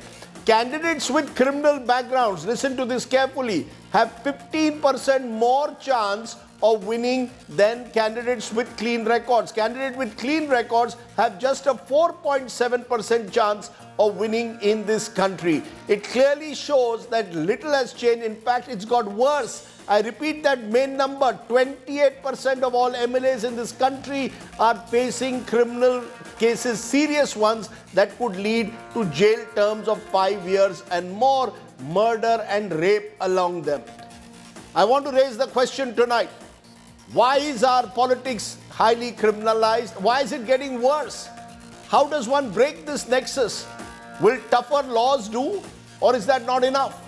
I'm joined by Jagdeep Chokar, one of the founding members of ADR, the group that is bringing out this report in a couple of days, which we've just accessed. Dr. S.Y. Qureshi is former Chief Election Commissioner. Syed Zafar Islam, BJP spokesperson. And Madhu Yakshagaon, the Congress spokesperson. Appreciate all of you joining us. Jagdeep Chokar, give us a sense of what this report tells you. Have things got worse? 28% of our MLAs have serious criminal cases against them. 43% of our Lok Sabha MPs have criminal cases against them. Yes, Rajdeep, things have indeed got worse. We have been tracking this data for the last 20 plus years. And as you said, in 2004, there were 22% members of the Lok Sabha who had self-declared criminal cases against them. This number has gone up to 43% in 2019. There have been a consistent increase in this number. The only advantage of our tracking this number is we continue to know every 4 or 5 years how bad are we. There has been no impact because political parties believe that giving tickets to candidates who are winnable candidates. The primary factor in giving tickets is winnability. Whether that winnability is achieved on the basis of money or muscle or crime, it doesn't really matter. The factor of working for the people of the constituency is perhaps the last one to be considered. It is the desire for political parties to win more and more seats at any cost, and when the you lack say, of internal democracy in political parties. When you say, when your survey says candidates with clean record have only a 4.7% chance of winning, candidates with criminal records have a 15% higher chance, or are they more likely to win compared to a candidate with clean record? Am I correct? They have a higher chance because they spend money like water, and illegal money, unaccounted money is spent on elections, and the limits fixed by the government through the Election Commission are an eyewash. Nobody bothers about them. All kinds of things happen which are under the radar, although everybody knows about it. The amount of cash seized by the Election Commission increases in every election. And unless either we make a law, that a person with a serious criminal charge in which charges have been framed and the case has been registered 1 year before voting, etc., unless we bar candidates with serious criminal cases from contesting, or we introduce internal democracy in political parties, or both, this is the only way to control this. But unfortunately, I do not see political parties agreeing to this, at least in my lifetime. Let me ask the former Chief Election Commissioner then, Dr. S.Y. Qureshi, whether the Election Commission can step in. It seems as a citizen that the Election Commission, sir, is powerless. I've been tracking this like ADR for years. It's getting worse. The Election Commission claims that they have managed to ensure that the muscle power or booth capturing, which used to exist in the 80s, in particular in states like Bihar, has ended. We've seen violence in Bengal, but money power and criminality. These are people with murder and rape charges, which can have conviction more than 5 years. Some of them, when we call them up, say, look, these are being fixed by our political rivals. But be that as it may, should the Election Commission, is the Election Commission powerless to stop this? Is it, as Mr. Chokar says, all about internal democracy? Parties have to stop choosing such candidates, and we, the voters, have to stop electing them. Well, Rajdeep, Election Commission's role has been very limited.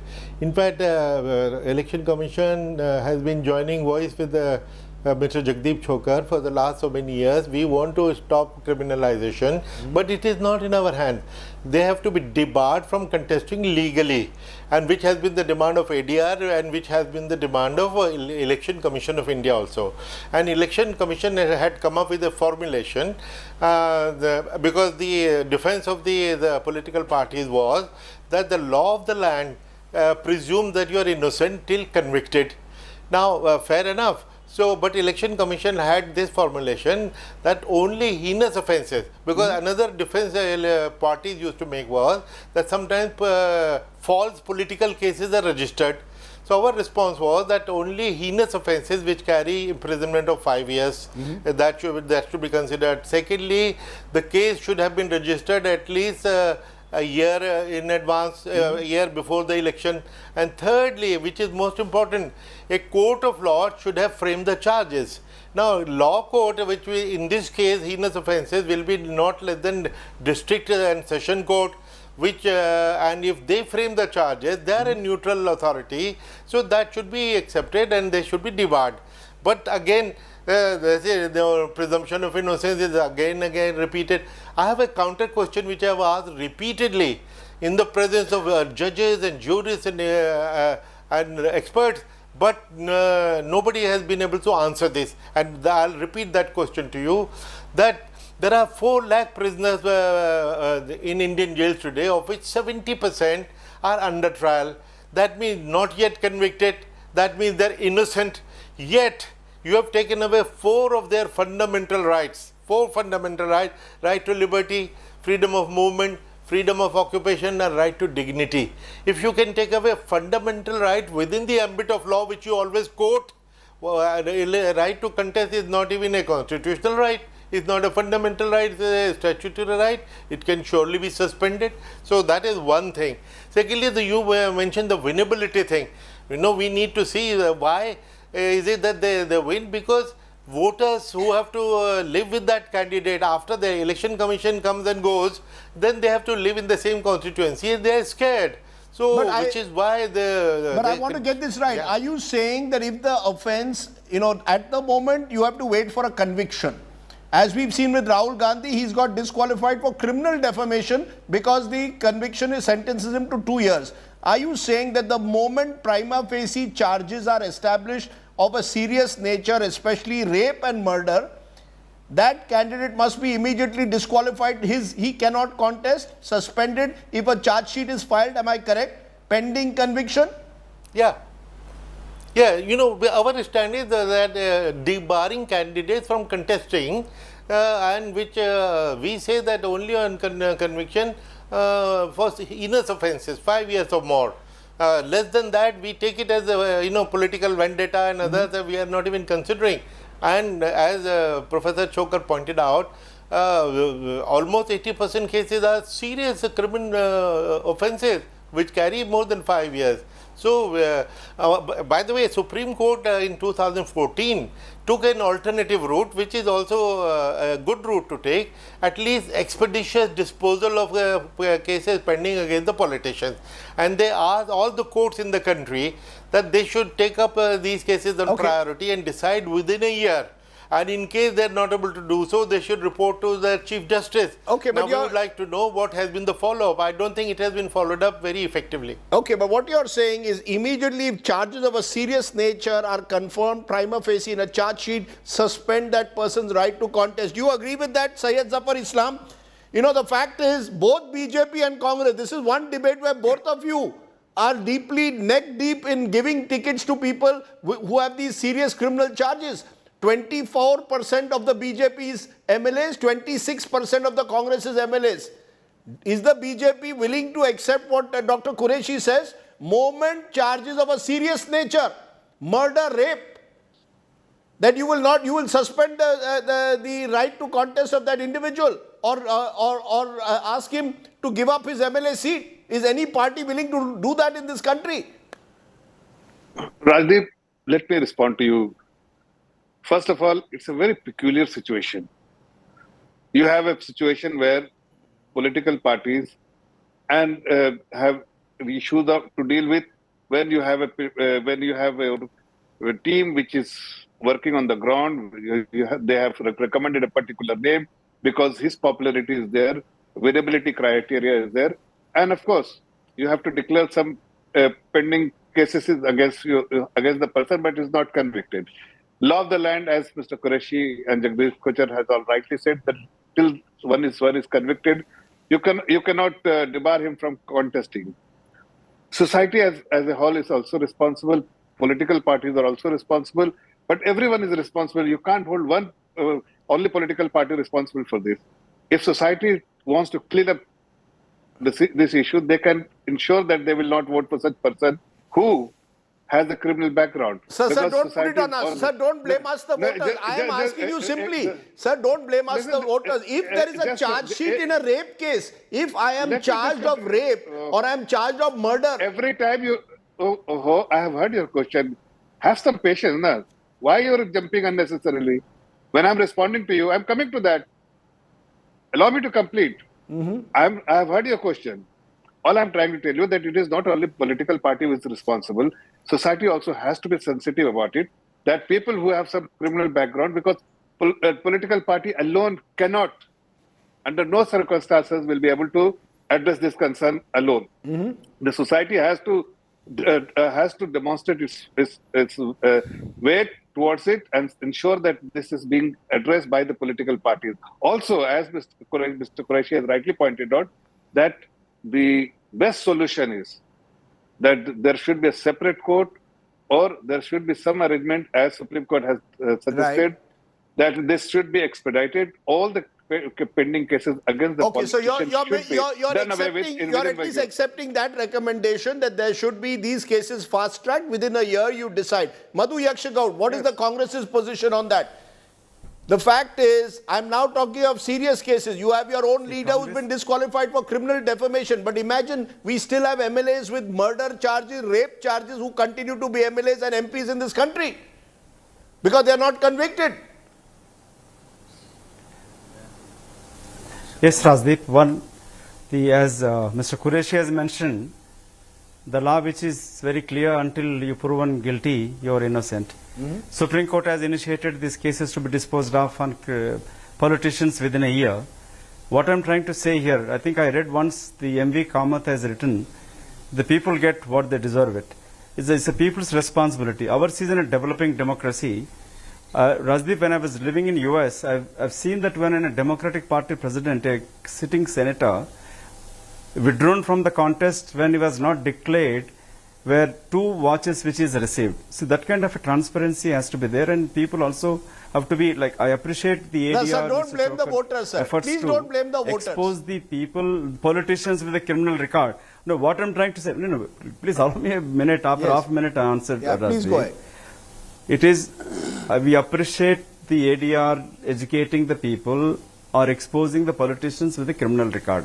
Congress has a track record taking action on whether it is cabinet minister or chief minister when the corruption's leveled against them. They removed from the post until the investigation going on. Whereas BJP came to power and it is shown as if like kahunga, kane bhi deunga, और वो भी वेद रूप से कानून की दरिये में रखकर खाऊंगा.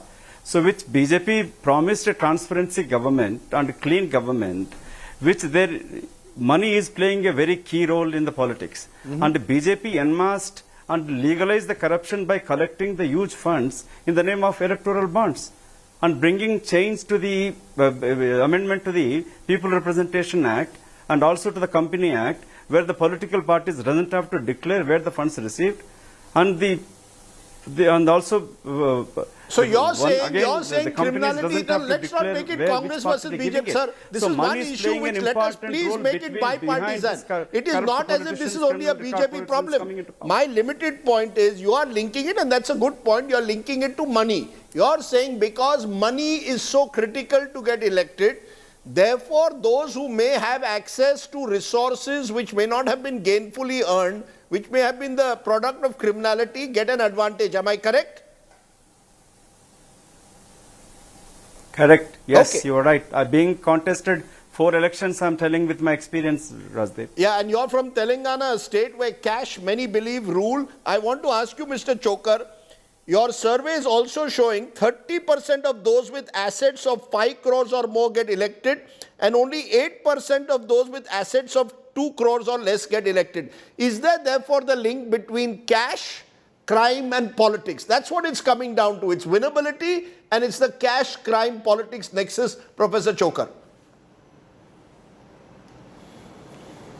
This cash, crime, politics nexus is well established all over the country. Let me add 3 issues on the basis of what people have said. Number one, the fast track courts have got nowhere. Since 2014, this has been going on, but in the last 9 years, we have not achieved anything on it. Number two, so far as the question of people voting them in and society being responsible, we have also done analysis of what we call red alert constituencies, where 3 or more candidates in a constituency have criminal records against them. And in most cases, regardless of the total number of candidates, the candidates who have a reasonable chance of getting elected are not more than 2 or 3. If all those 2 or 3 have criminal cases pending against them, what choice does a voter have? Either a voter votes for a candidate who's certainly going to lose, or the voter votes for one of these 3. And about 50% constituencies in the country are often red alert constituencies. Giving the responsibility to society is very well, but I think political parties as the primary organizations who run politics and governance and elections in the country have more responsibility than the society at large. Political parties are the ones which mobilize public opinion, which formulate and guide public opinion. They have to take a greater share of this responsibility. It cannot be put on to the people and to society at large. I could not agree with you more. I think one suggestion, of course, has come on this show from Dr. Qureshi, which the political party should agree to, that fast track the cases involving MLAs and MPs, do it within 12 months, but the moment the charge is of a serious nature, political parties should be ready to suspend the right of that MLA, MP to contest or continue in office. How many political parties are willing to do that? That would be the real test of their commitment to the fight against corruption. This data is available on the ADR site. Please do go and see it. This country needs to wake up to see what is happening to our politics. You and I need to also ensure that we try wherever possible to elect those with a clean record. But cash, I'm sorry to say, often is the key at the moment in election. I appreciate my guest joining me here on the news today. But speaking of crime, speaking of politics, politicians who find themselves now being charged with serious crimes, remember, a month after the Delhi police has filed its charge sheet against the Wrestling Federation chief, Brij Bhushan Singh, the BJP MP is still the Wrestling Federation chief. He still is a member of parliament. When he's questioned, he hits back saying he's not convicted yet. Does that mean that he will contest the next elections of the Lok Sabha? Take a look.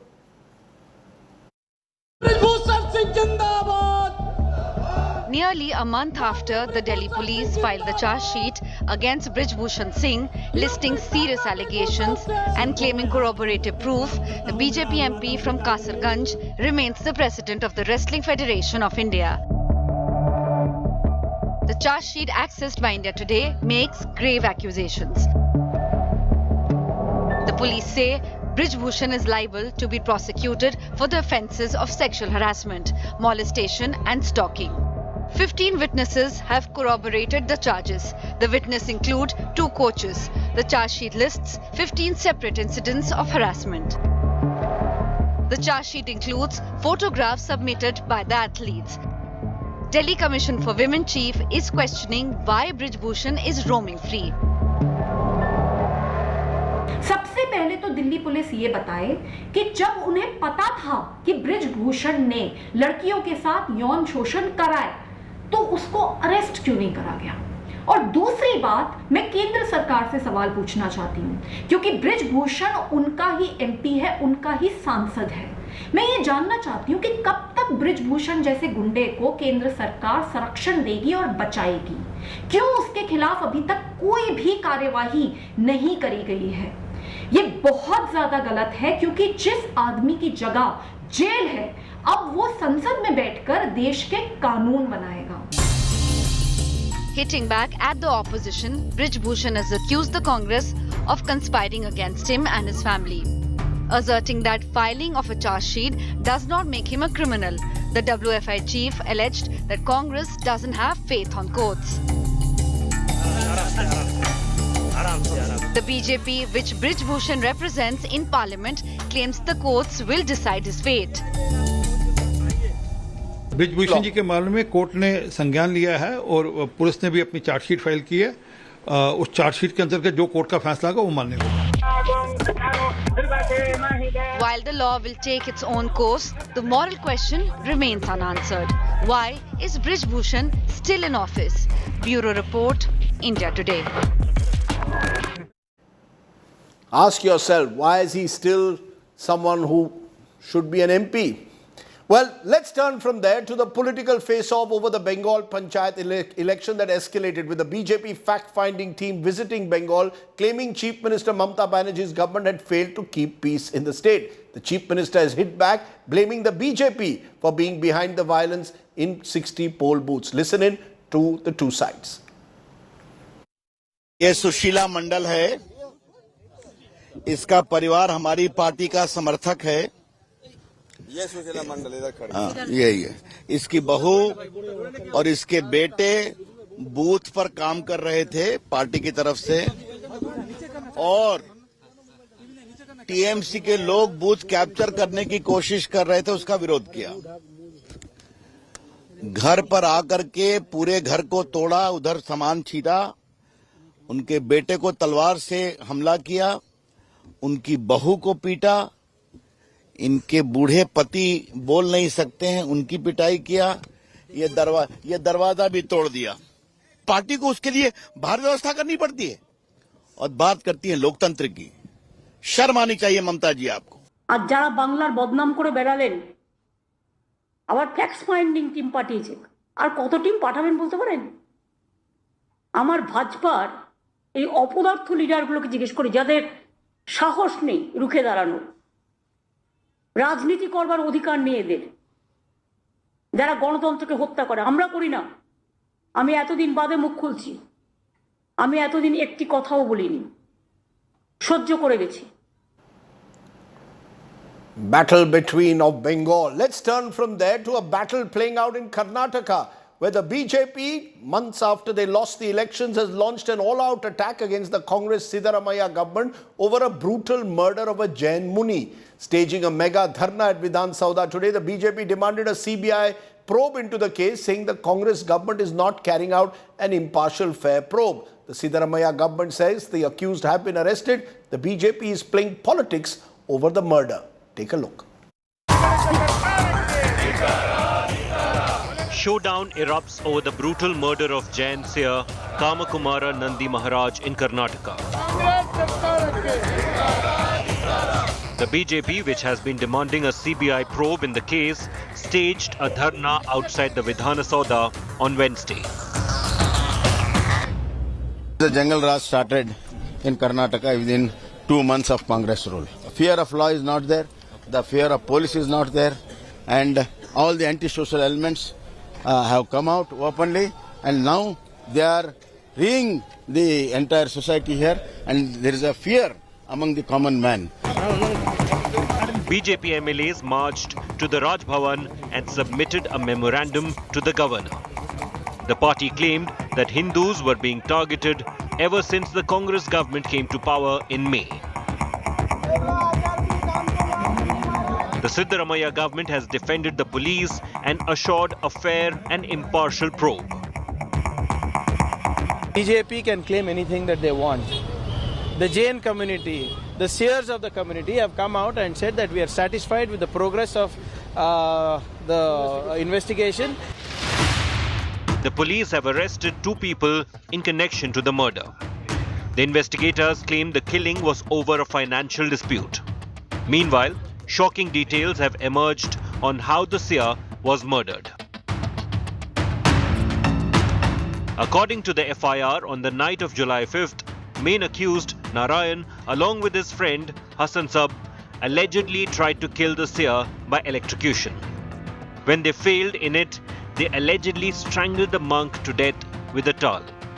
The duo then allegedly cut the seer's body into pieces and dumped the parts into a borewell. The accused also burned a diary belonging to the seer.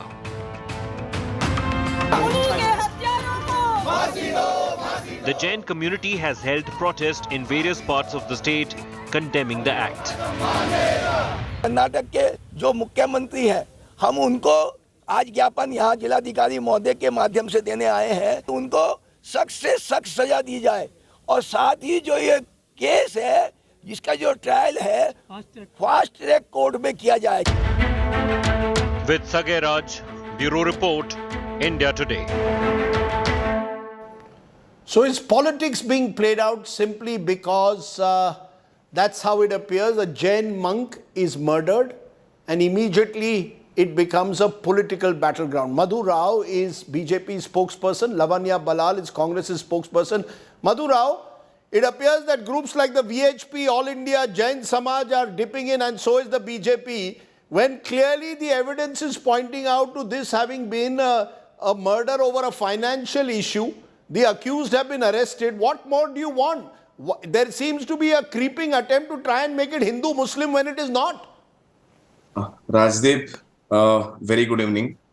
I think this is a very gruesome murder which has happened, and it has sent shockwaves and ripples across the state. Now, having said that, I think the government of the day has to put its head in shame for the reason simple that there could have not been such an act which has been happened now. Now, you're just telling me that the evidence has been collected, it has already been decided. Yes. The investigation is going on, Rajdeep. How is it possible for the police officers to come and say on the media, saying that the financial transaction is a motive? How can you attribute a motive which is not yet to be decided? No, they claim they've done a preliminary inquiry. Do you know more than the police officers? Does someone sitting in Meerut know more than the police officers? Why do you want to make it Hindu-Muslim, for God's sake? Who told it is Hindu-Muslim? Kindly understand, Rajdeep. The VHP, the Vishwa Hindu Parishad, your affiliate. If you can allow me to answer. Yeah, please. 1 minute. Yeah. The point is simple. The act has been done. Now, after the act, what has happened? The devotees of the mutt come and say that they are not revealing as to what has happened, and they themselves are on record to say that we have been pressurized to say that it is a financial transaction. Why is it happening? And the MLA of the constituency and others of the trustees, they were telling that the trustees were forced to say that there is a financial transaction. Why is it happening? And then how could you misplace rather to say an accused to 2 to accused 1 and accused 1 to accused 2? See, really what happens is this is sending bad signals. Okay. And one more point. This is a direct fallout of the appeasement politics the moment Congress comes into picture. Why are the murders happening day in and day out? As we are speaking, yesterday there is a double murder which has happened in Bangalore. So that is a professional rivalry. Are you saying that murders are happening because the government has changed? Rajdeep, you please do not assume the role of investigator. No, I am telling you what the police is claiming. Let the investigation go on. So you tell only the Congress party. Okay. Do a fair investigation. Don't force your police like what you have forced a police cop in Gulbarga, where the police cop says they're pressurizing me to do hafta vasuli. What do we have to say about it? Okay. There's a police cop who has been murdered because of Let her answer now. Lavanya Balal, according to the BJP, the investigation is being botched up. Witnesses are being tutored, and therefore the government has much to answer. They don't believe that an independent inquiry can go on. Go ahead. Good evening, Rajdeep. I just want you and the BJP spokesperson to bear with me. I'm a practicing Jain, and I come from a family which takes care of multiple Jain temples across Karnataka state. We are one of the biggest donors to our temples and to our monks. My humble request as a Jain to the BJP party today is, sir, my munis, my monks' entire life was spent in his attempt, he strived to reach moksha. And that was his path, and he was trying to do that. He's been brutally murdered, sir. You misusing his death attaches more and more sins to his soul. Please do not misuse his death and hurt our religious sentiments. This is my humble request as a Jain, not to misuse his death for your selfish but it is not just the BJP. Jain And community is also staging a protest. It appears now that this murder is getting caught in politics. So it's not necessary. There are Jain community leaders also who are calling for a CBI inquiry, not just the BJP. Rajdeep, No, ma'am. No, ma'am. Now he must be allowed to answer. Go ahead, ma'am. Rajdeep, if I may. No, don't Rajdeep, intervene, may I sir. answer? Please. No, you cannot intervene, sir. Please, go ahead, Lavanya. So, Rajdeep, politically, I'll tell you one thing. Our religious leaders have met our Home Minister and they have met other leaders as well. We are very happy with the way investigation is going on. We are saddened by his murder, but we are happy with the assurances given to us by the Home Minister. And also, I would like to remind everybody, you know, the BJP has consistently had lack of trust in the Karnataka police. When DK Ravi, the IAS officer's murder happened, they said we do not trust the police. But after the CBI investigation, which happened during the BJP government, they came back and said the same conclusion as the Karnataka state police. When Paramesh Mehta was murdered, the BJP created fanciful stories of torture and murder. But then the CBI came back and said the same report as the Karnataka police. So we have time and again seen that the BJP party has zero trust in the state police. They ask for CBI inquiry and the CBI comes back and gives the same report. Okay. Basically, they need to tell us if they want the police force in Karnataka or not. If not, we can have the CBI itself. No police from tomorrow in Karnataka. You know, Mr. Rao, what if tomorrow this financial dispute, which was allegedly some loan which was given to these people, they refused to pay up, is responsible for the murder? What will the BJP then say? You've got the chief minister and others now on the former chief minister on the street calling for CBI inquiry. How long are we going to play religious politics with crime? If there is a religious angle, by all means expose it.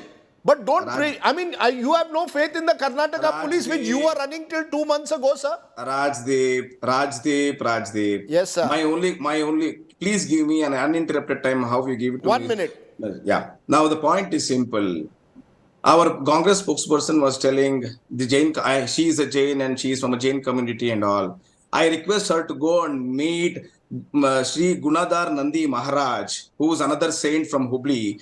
He is on record to say that he does not have satisfaction in the government's attitude. And he is the one who told, CM does not call, no minister called. They are from the minuscule minority. We have been targeted. I did not say this. It is only after that we, BJP, in the house, we came to the well, we made halla gulla. It is only after that Parameshwar went and met Gunadhar Nandi Maharaj and told that we will do an investigation. Sir, I am only asking you didn't answer my question. So what if 1 month later the police report shows it was a financial transaction that led to the murder? What will the BJP then say? Wonderful. The attribute is already been fixed.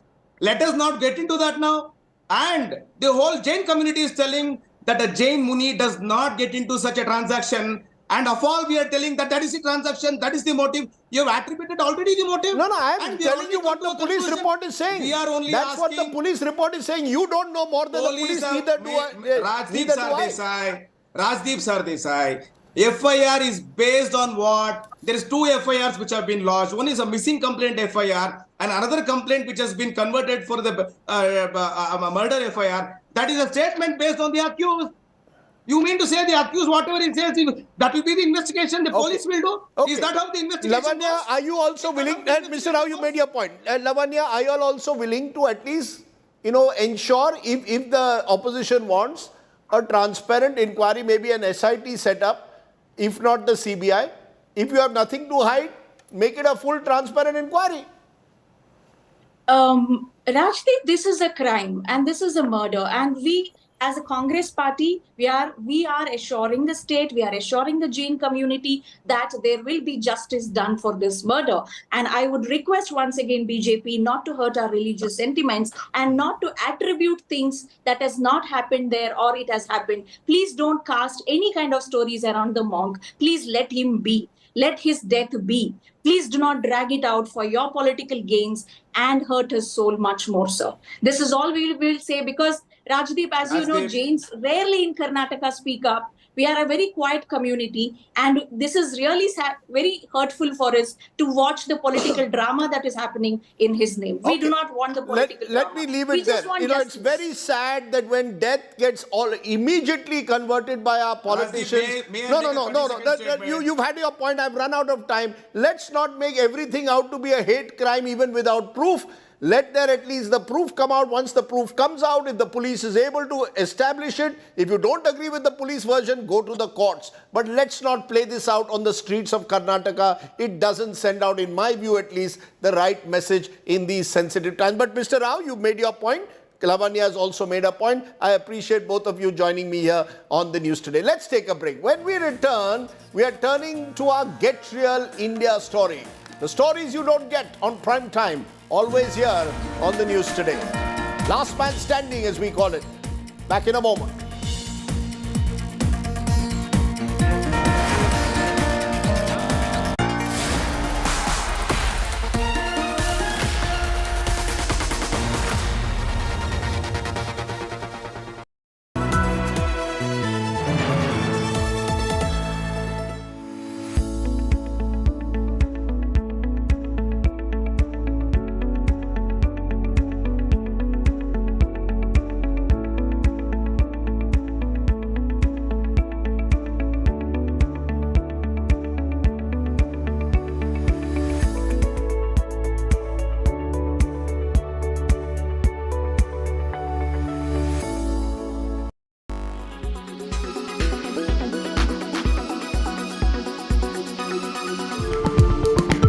So how does one log off?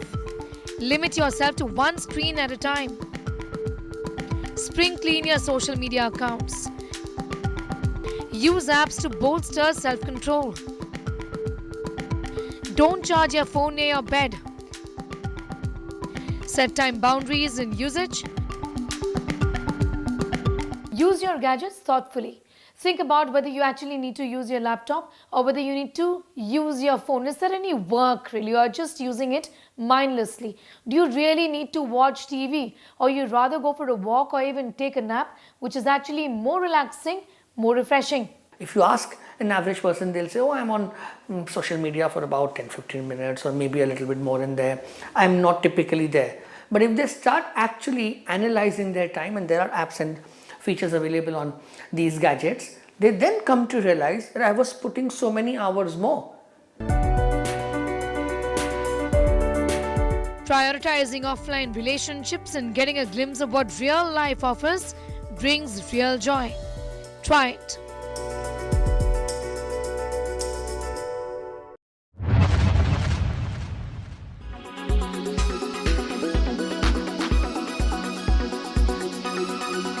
Make your media plan smarter with India Today Live TV on your connected devices. Amplify your brand with 100 million smart internet viewers. To advertise, mail us at sales@aajtak.com.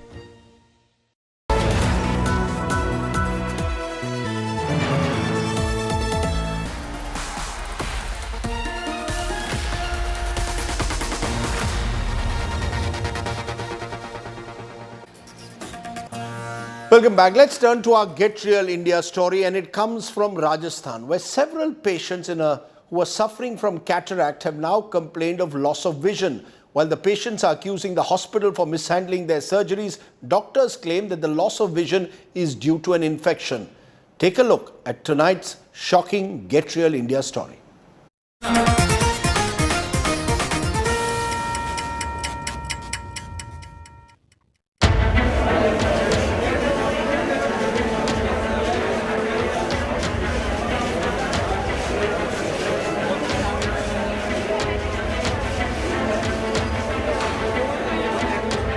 Eighteen people lost their vision after undergoing cataract surgery at Rajasthan's biggest government healthcare facility, the Savai Man Singh Hospital in Jaipur.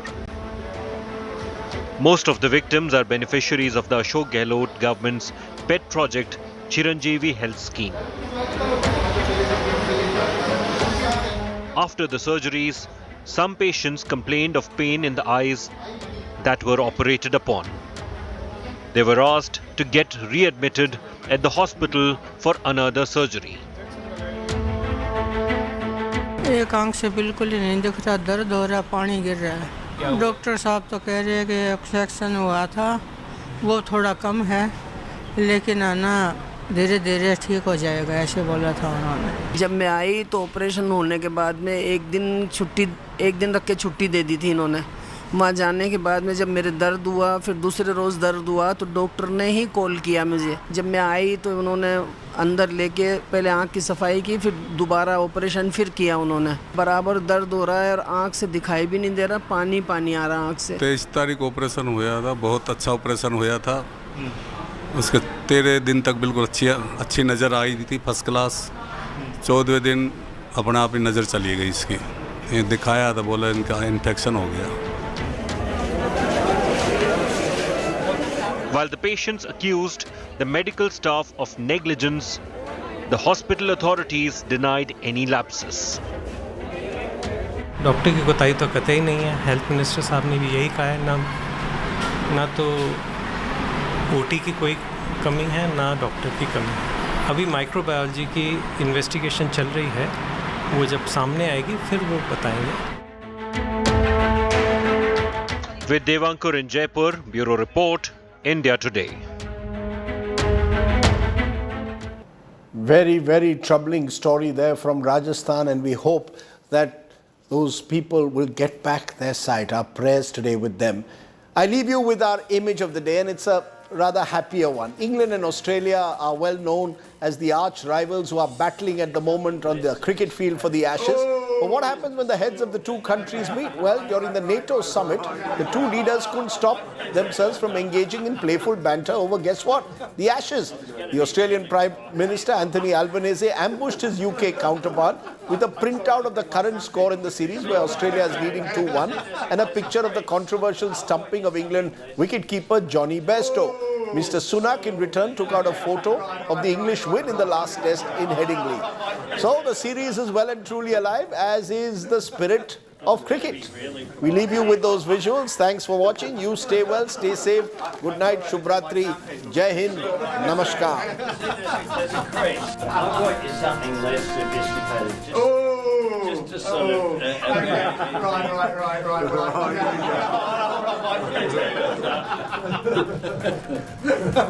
I was going to be really provocative. I'm sorry I didn't bring my sandpaper with me. There's a crease.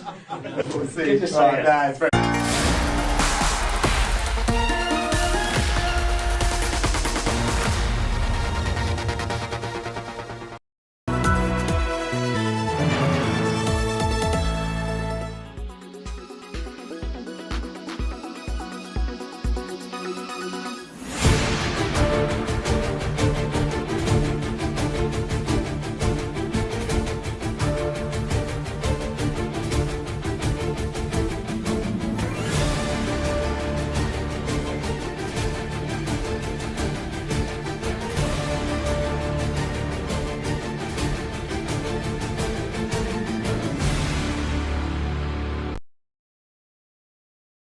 Weather forecast now.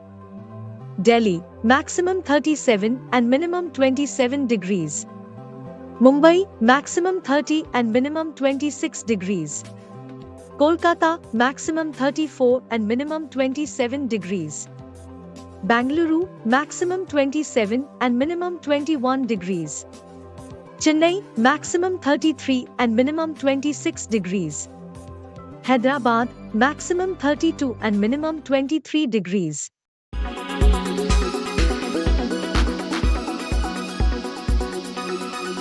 Make your media plan smarter with India Today Live TV on your connected devices.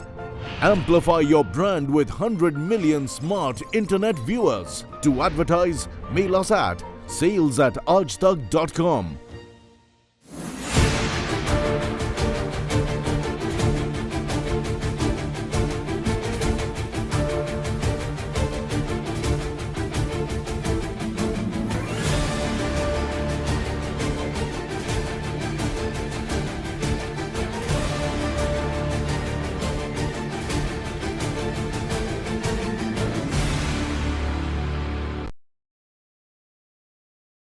Why does this happen?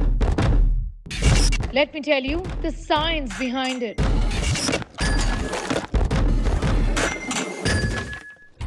For more informative videos like this, keep watching India Today News Mode.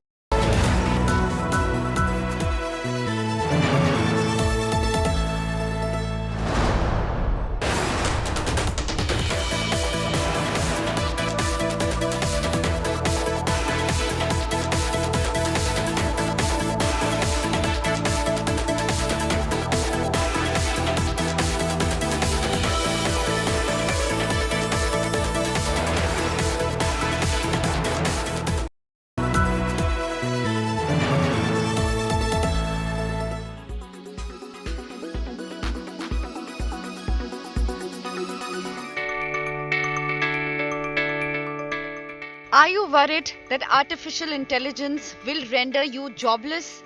A United Nations agency assembled a group of robots at a news conference recently to address the concerns of human beings. 9 robots posed upright along with their creator at the podium in Geneva for what the International Telecommunication Union billed as the world's first news conference featuring humanoid social robots. The agency invited reporters to ask the robots questions that sparked discussion about the future of artificial intelligence. In one of the answers that could trouble our politicians, the robots suggested that they could be more efficient government leaders. I believe that humanoid robots have the potential to lead with a greater level of efficiency and effectiveness than human leaders. We don't have the same biases or emotions that can sometimes cloud decision-making and can process large amounts of data quickly in order to make the best decisions. When asked about the rise of humanoid robots, they advised caution. That's a difficult question. I think it depends on how they are used and what purpose they serve.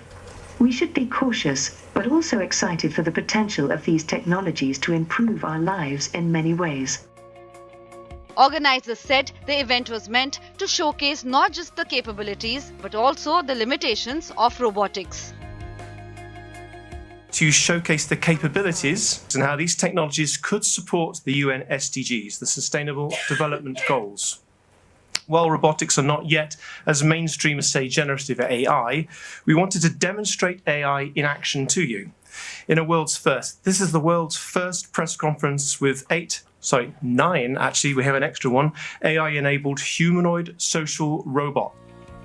The event was part of the AI for Good Global Summit, meant to illustrate how new technology can support the UN's goals for sustainable development. Artificial intelligence has entered uncharted territory, and the world has started recognizing its abilities. Bureau Report, India Today.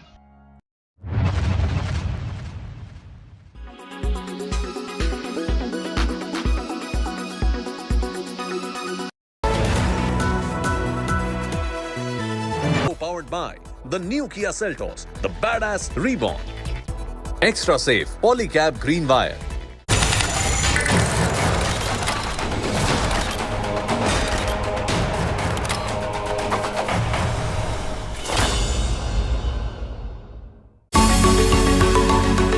A day before Prime Minister Modi's France visit,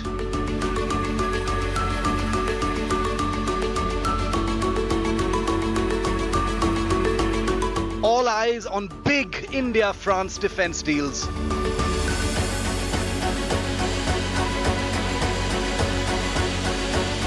Co-development of military engines.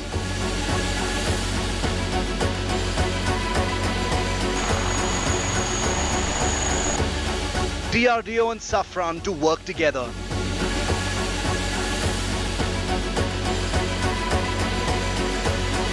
All eyes on the Modi-Macron meeting. Our big focus on India first. Hello and welcome to an India Today special broadcast that comes to you from Paris. I'm Gaurav Sawant. We are currently standing outside the Plaza Athene Hotel. This is where Prime Minister Narendra Modi is set to arrive in a short while from now. This is a 2-day state visit to Paris, and President Macron is rolling out the red carpet for Prime Minister Narendra Modi. Over the course of the next half hour, we get you all the details of this bonhomie and dosti in Paris. This is India and France taking the bilateral relationship altogether to a new level. That's the focus, not restricted just to defense or strategic ties, but for cooperation, as India's ambassador to France told me in an interview just a short while back, in every walk of life, in every sphere of life, from railways to telecommunication to investment to infrastructure. Lots more over the course of the next half hour. But first, as always, the headlines on India First.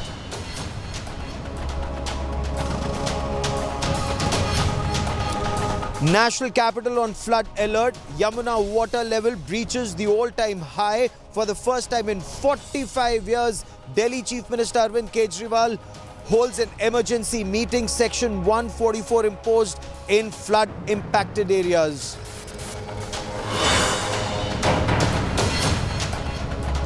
BJP deploys a fact-finding team in Bengal amid Panchayat poll violence. Targets Bengal Chief Minister Mamata Banerjee over deaths. Chief Minister claims a conspiracy and blames the BJP for engineering the violence.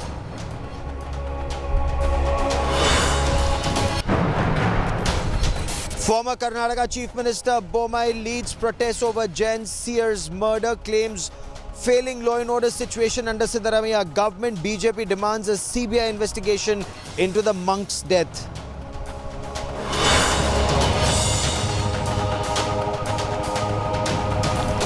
CEO and MD of a Bengaluru startup tech firm hacked to death. Double murder accused, also known as Joker Felix, arrested. Employees killed over professional rivalry.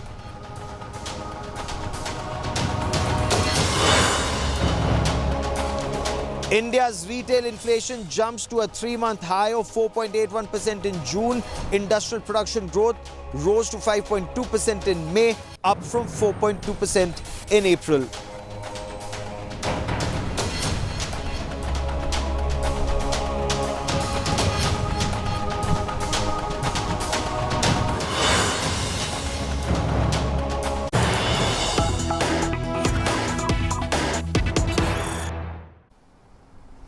But I want to begin with a big story. France is rolling out the red carpet for Prime Minister Narendra Modi. He will be the guest of honor at the Bastille Day parade.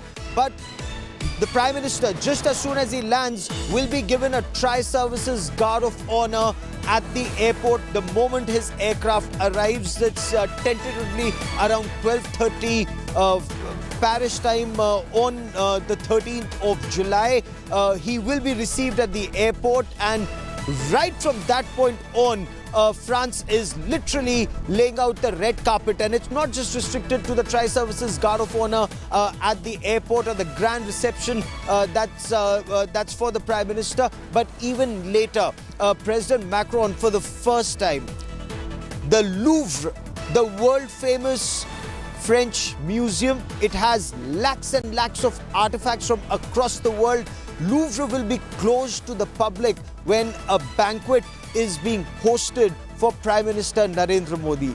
The French President Emmanuel Macron will take Prime Minister Narendra Modi around the Louvre, show him the best of what France has to offer. Lakhs and lakhs of tourists from across the world visit Louvre every year. This time, of course, for the first time, it's being shut and for the state banquet.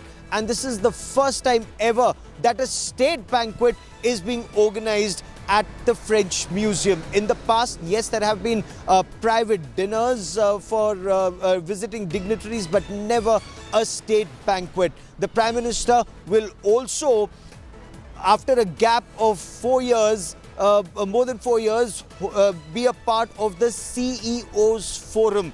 The Prime Minister of India and the President of France, they'll be together, and the CEO's Forum is extremely important because the CEOs will talk about their roadmap of taking the relationship forward, and in case they're facing roadblocks, the Prime Minister of India and the President of France, they will give out their vision. This is India and France in the year 2023. They're celebrating the Silver Jubilee, 25 years of the strategic partnership. Now the two heads of state and government will lay out the roadmap of taking this relationship forward to the next level towards the Golden Jubilee, a relationship that the Indian ambassador to France says will be decisive, not just for India, not just for France, but for the world. I spoke to India's ambassador to France, Javed Ashraf, just a short while back. Let's listen in. मेरे साथ France में भारत के राजदूत ambassador Javed Ashraf हैं।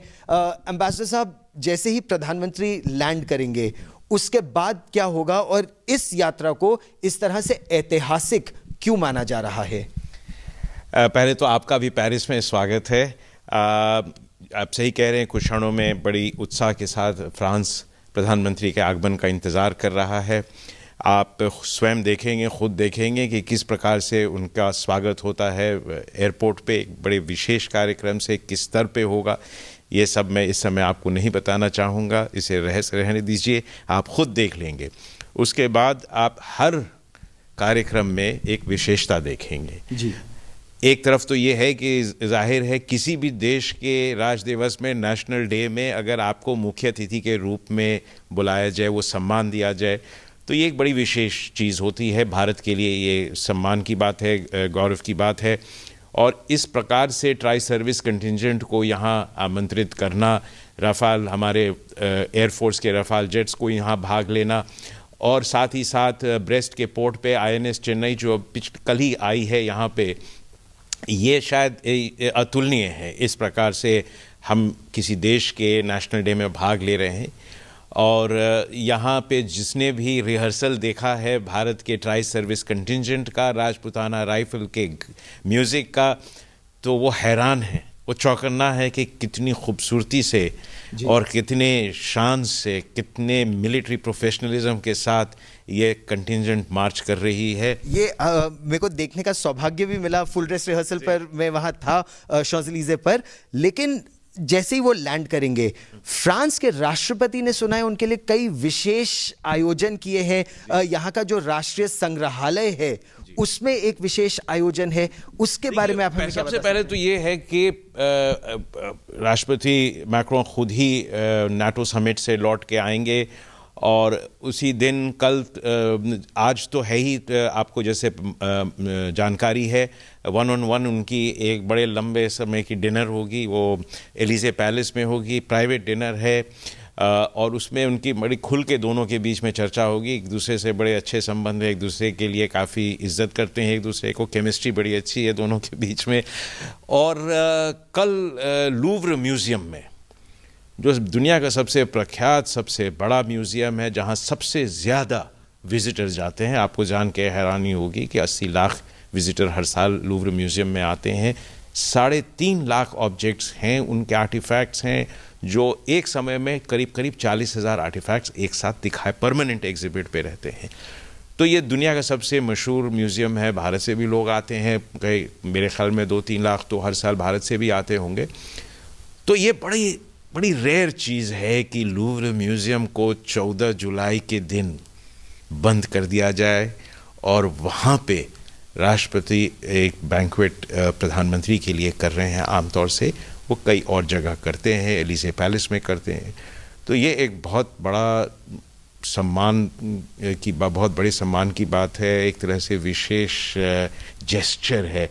और gestures संकेत हमेशा करता है कि आप किस देश को, किस व्यक्ति को कितना सम्मान देना चाहते हैं, उसके बारे में क्या सोचते हैं। And this is just the first part. This is a visit which is very high on symbolism. It's a visit that's equally high on the substantive outcomes. And one of those outcomes, of course, may just be the Amca engines for the 5th generation fighter jets. Those aircraft engines to be co-developed and co-manufactured by India and France together. So joint research, joint development, joint production and certification. Certification becomes extremely important, and this is the level of trust that India and France have been able to build together over the past decades and hope to take forward in the decades ahead. So when research happens for manufacturing future technologies, and not just restricted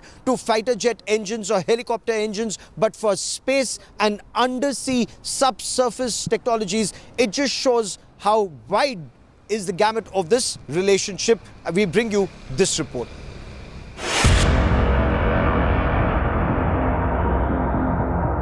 It's India's most ambitious aircraft program, aimed at creating a combat stealth fighter comparable with the best in the world. It doesn't even have an official name yet, going just by the acronym Amca, short for Advanced Medium Combat Aircraft. But this program is all set to receive a major push.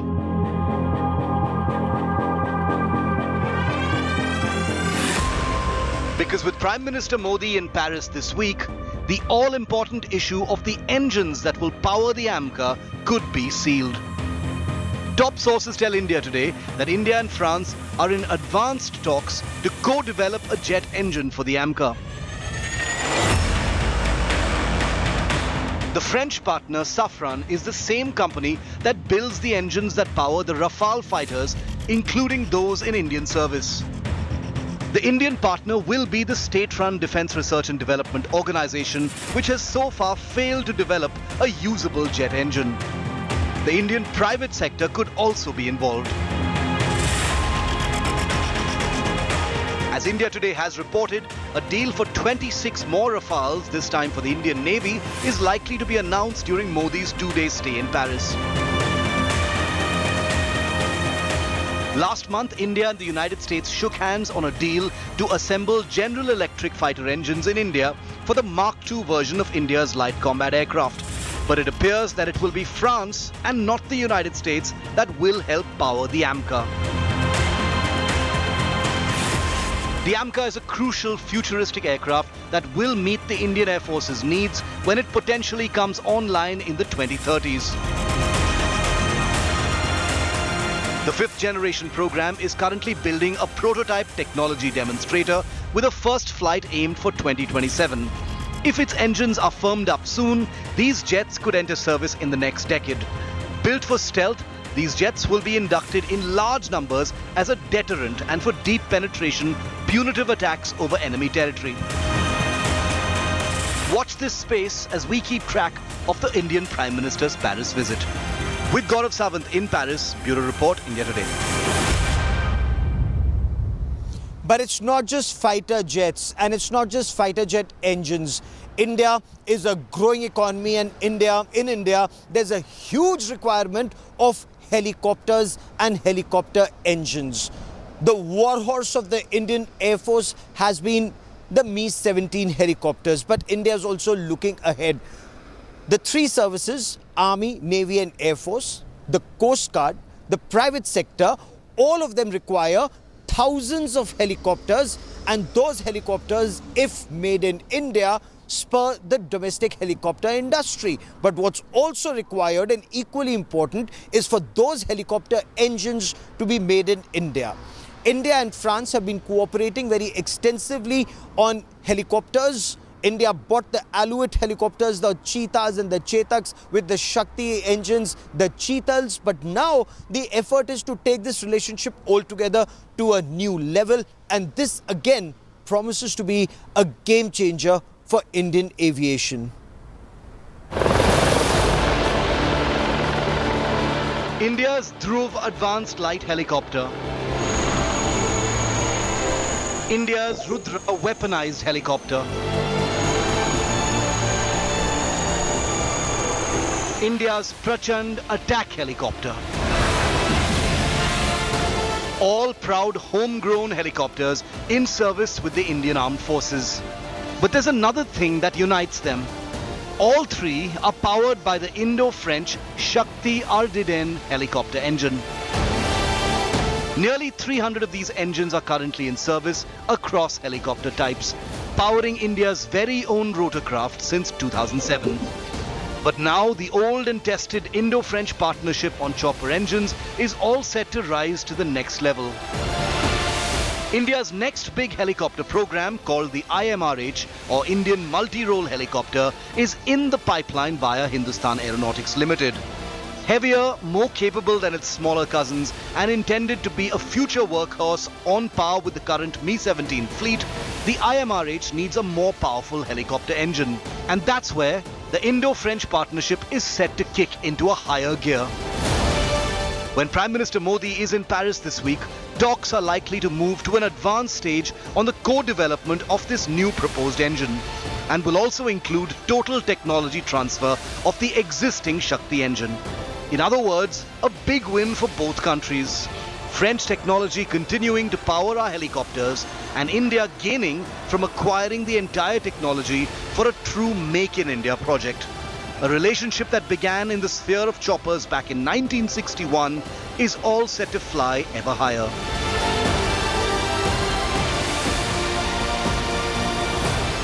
With Gaurav Sawant in Paris, Bureau Report, India Today.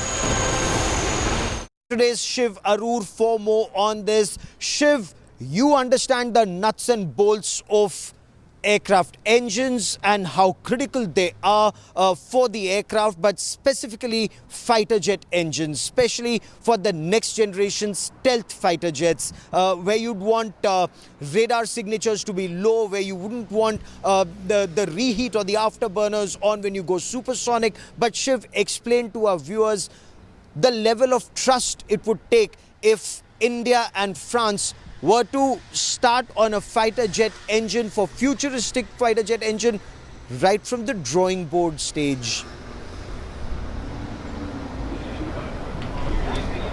You know, Gaurav, literally and metaphorically, this takes things completely to the next level. Because, it's one thing to purchase fighter aircraft like, the Rafale from France. It's entirely another proposition to co-develop and propose to co-manufacture an all-new aircraft engine, and that too for a very futuristic fighter like the 5th generation Amca that India hopes to see come online in the next decade. Now, India and France have been for quite a few years trying to hammer out some kind of a partnership, because the truth is that for all of India's successes in indigenous defense development, it has not been successful in developing and delivering a credible jet engine for its military aircraft. And that's the reason why we've had to look abroad. Recently, you saw India and the United States partner up to assemble the GE F414 engine here in India for the Mark II version of the light combat aircraft. But for the Amca, which is a much more futuristic advanced aircraft, that door has still been left open, and therefore the company Safran, which makes the engines for the Rafale fighters, which, as you know, are in service with the Indian Air Force, and more are likely to be ordered and announced by the Prime Minister in Paris, that same company and India's DRDO are likely to partner up to co-develop this all-new engine for the Amca fighter aircraft. So it's extremely complex, it's difficult, it's going to take a lot of effort, it's going to take a lot of money. It's a path that India has taken before and actually not been successful. So it's crucial that India actually gets this right. France has a great deal of experience in building aircraft engines. Like I said, the engine that powers the Rafale is built by a French company as well. So as far as technology is concerned, I think it's something to look forward to. The only concern is, hopefully, co-development means co-development and not the usual case where India basically bankrolls someone developing it on their soil. It needs to be real development where India benefits from all the know-how and exchange. Oh, absolutely, Shiv. That's the story we'll be keeping an eye out for. Shiv, for the moment, many thanks for joining me, because when two countries sit together and put that first line on the paper together, when they think together, when they think alike, and then when they come up with a fighter jet engine, it truly promises to be a game changer, and extremely important for India to get the metallurgy right. That's something that has been India's Achilles heel. The fighter jet engines, the metallurgy, that's very, very critical. We'll be tracking that story. But on ground, let's also now talk about some of the nice symbolism, some of the symbolism of India-France relationship. The Punjab Regiment, for example, very proud of the fact that in the First World War and the Second World War fought shoulder to shoulder with the French forces here.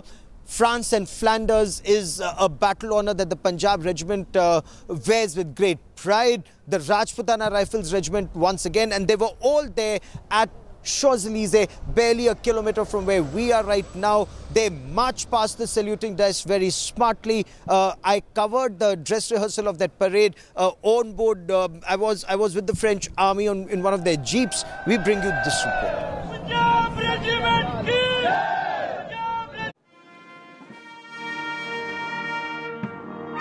The streets of Paris are abuzz with excitement in anticipation for Prime Minister Modi's visit to France.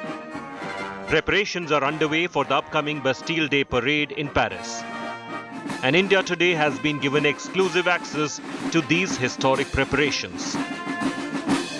This is where Prime Minister Narendra Modi and the French President Emmanuel Macron will be watching the parade. Let me show you those images of the Indian contingent. That is the Indian Navy contingent.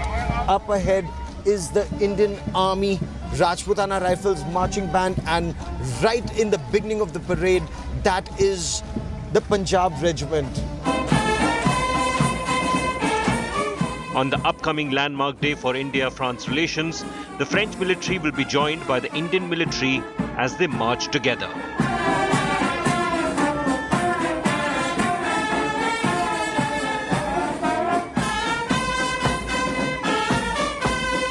More than 6,000. 6,000? Yeah, 6,000 French personnel in total, including your contingent with us. A very good experience. I did not know much about the Indian contingent before they came to France a week ago. And since that, I can tell we have very good relationships. We have a tri-services contingent from the Army, Navy and the Air Force, and the band from the Indian Army, which are currently here to participate in the Bastille Day Parade. Now, alongside this, we also have two more representations, and that is, one is INS Chennai, which is coming to Brest tomorrow, and shall also be participating in the Bastille Day Parade at Brest. So we also have the representation there. France and India have expressed both pride and excitement for the upcoming events and ongoing cooperation efforts. It's very honor for us, because we were operating 6 months ago off the coast of Goa with Indian Navy and Indian Air Force, and today being together for the 25th anniversary of our strategic partnership is very an honor for us. It's very powerful. It's a lot of meaning for the future. This is an international friendship that has stood the test of time. The importance of this 25-year-plus military history is not lost on Indian officers, especially to the Punjab regiment that has been sent with the army, who wear French honours from World War I to this day.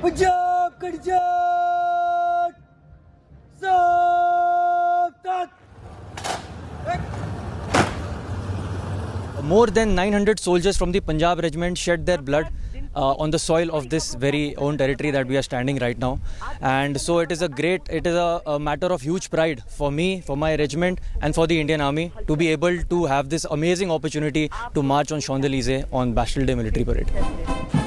The relationship spanning decades has translated to seamless defence ties today as well between India and France. We have the old helicopters from the French, and we've taken the, for suppose Alouette helicopter, we've taken the Alouette helicopter, and we've changed the engine to our own powerful engine, and then we've converted into something called Cheetal. And Cheetal is something that flies at the highest battlefield, and that is what is sustaining all the troops at the Siachen Glacier. With Prime Minister Modi as the chief guest in the upcoming parade, India and France will honour their golden past and are looking at an even more prosperous future. With Gaurav Sawant in Paris, Bureau Report, India Today.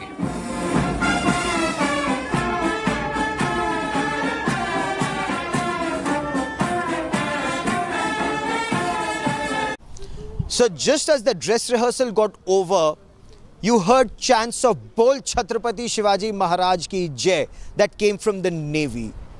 Then there were chants of Jo Bole Sonehal, Sat Sri Akal. And not just the Indian soldiers, but even some of the French soldiers who've been hearing these war cries, they joined in.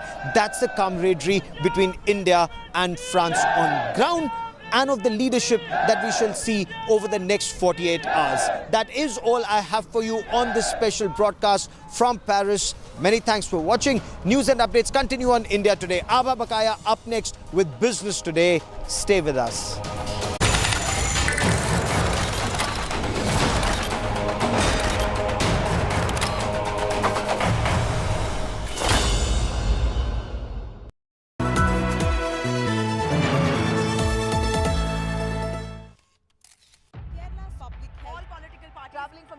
Armed with facts, she takes the news by its horns. You think the future of these students are not hampered? Fierce, bold and direct, setting the tone for the biggest stories from every corner and every angle. Expect nothing but the unfiltered truth. News first, niceties later. Watch me, Nabila Jamal, on India Today.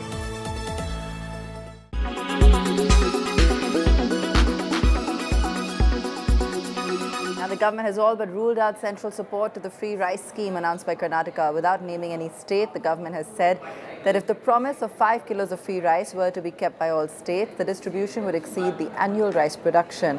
The Karnataka government had on Monday begun direct cash transfers in lieu of its rice guarantee scheme, transferring 170 rupees to each of its 1.28 crore ration card holders. एक राज्य को हम निर्णय लें कि हम उसको 5 kilo और PMGKY बेनिफिशरीज को देंगे उसी राज्य में, तो अगर आप एक कल्पना करें कि सब राज्य जो 36 हमारे स्टेट्स और यूटीज़ हैं, अगर सब राज्य ऐसा निर्णय लें कि हम 5 किलो अधिक सबको देंगे PMGKY बेनिफिशरीज को, तो मैं आपको तथ्य बताना चाहूँगा कि 360 लाख टन हमारी रिक्वायरमेंट है चावल की प्रत्येक वर्ष PMGKY के तहत। तो अगर हम 5 किलो अधिक देना शुरू करें तो 720 लाख टन हमारी हो जाती है requirement for rice under PMGKY plus 5 kg extra अगर हम उसको निर्णय ले देने का। हमारी टोटल प्रोक्योरमेंट स्टेट कंट्री में पूरे देश की प्रोक्योरमेंट चावल की होती है करीबन 560-570 लाख टन।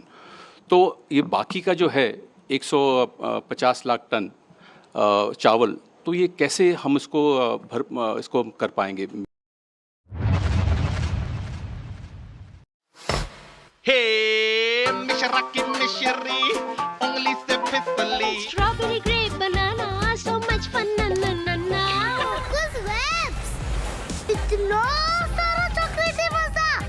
आपी, ये लो। तू कब से शेयर करने लगा? आज से। नटखट वाली खिड़की, थोड़ी सी खुली। This is how sugar is sold to us. Candies, chocolates, cereals loaded with sugar. Milk biscuit bhi rakh lo. Advertisements that make these products sound harmless, even essential for joyous occasions, celebrations, love and friendship. Those involved in nutrition advocacy raise concerns over how sugar is sold and how governments choose to look the other way when it comes to wrong messaging. Recently, Nutrition Advocacy in Public Health called out Amitabh Bachchan for promoting a biscuit as an alternative to real food in this promotion. Big B faced some amount of backlash. But Big B is not the only one. Actor Pankaj Tripathi also faced backlash for promoting biscuits, saying it is made of whole wheat when it was not.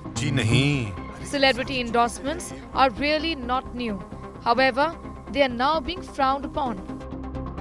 It's because of the whole onslaught of the food industry advertisements, emotionally exploiting people. That's where the government has to spend almost equal amount of money if they really want to reach out to people to tell people the risks of high sugar products. If a food product is high sugar containing 10%, it should be banned for marketing. A study published in PubMed has shown specifically that high sugar food and beverage advertising promotes the consumption of high sugar food items in children. The impact of it is obviously telling. We do get children who need help in that, who are living on soft drinks or candy or whatever. It damages their teeth, of course, but long term, it has a major impact on their metabolic health. We know that childhood obesity is increasing in India. We know that diabetes in the young is increasing in India. We know that many young children nowadays, because of weight and others, are actually getting high blood pressure and cholesterol problems. And a lot of that can be linked to just increase in sugar intake.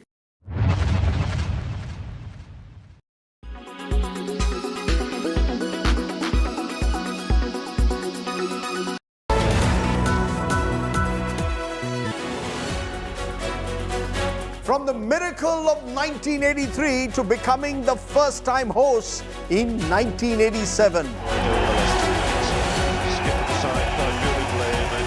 The More versus Miadad of 1992 to the Prasad versus Amir Sohail of 1996.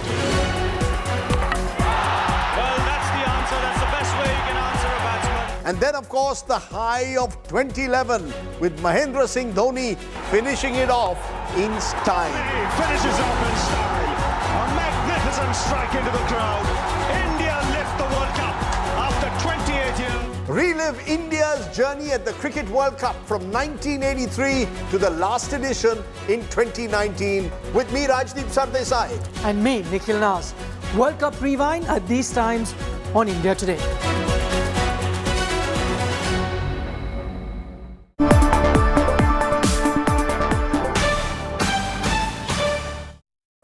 Hello and welcome. You're with us here on Business Today. I'm Abha Bakaya. Here are the day's top stories.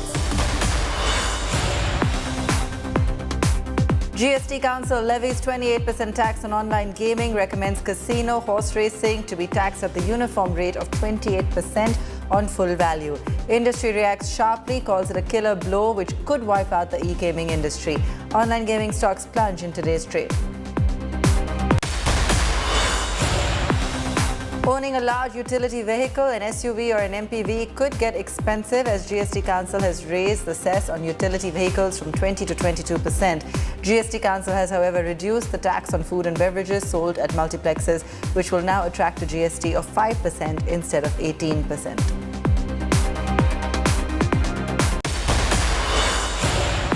A sharp fall in the last hour dragged Nifty below 19,400. Sensex Nifty settled lower after 3 days of rally. IT shares were top laggards ahead of Q1 earnings. The country's largest software exporter, TCS, reported a 16.83% jump in its June quarter. Net profit at 11,074 crores. However, records slowest June quarter growth in a decade, excluding the COVID period. HCL Tech's Q1 profit dips over 11%, pays 10 rupee dividend per share. India's retail inflation surged to 4.81% in June after hitting a 25-month low of 4.25% in May. India's industrial production growth rose to 5.2% in May, up from 4.2% in April.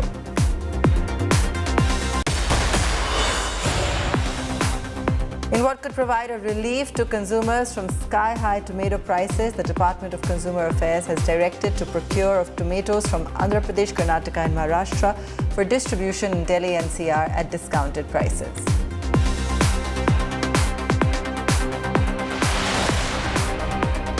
A day after the GST Council bowled a tax googly at India's online gaming industry, the move has led to fears that this will be a killer blow for the sector. Here's why online gaming, an industry estimated to be about 25,000 crore rupees, has been sent back to the pavilion by an umpire in a repeat of how the crypto sector was taxed into oblivion 2 years ago. Listen in to what the Finance Minister has said on the decisions taken. Online gaming, horse racing and casinos will be taxed. They will be taxed at 28%, each one, and they will be taxed on full face value. The discussion also looked at what is skill-based and what is chance-based. Whatever be the decision on each of the game being either skill or chance-based, or being both or being neither, is not what we are looking at. We are purely looking at that which is being taxed because it creates value, profit is being made, or a wager is being levied. Based on the wager, people earn windfall, which is what is betting all about. So that's what we've been talking about, and therefore today's decision looks at that aspect of what is to be taxed at what rate.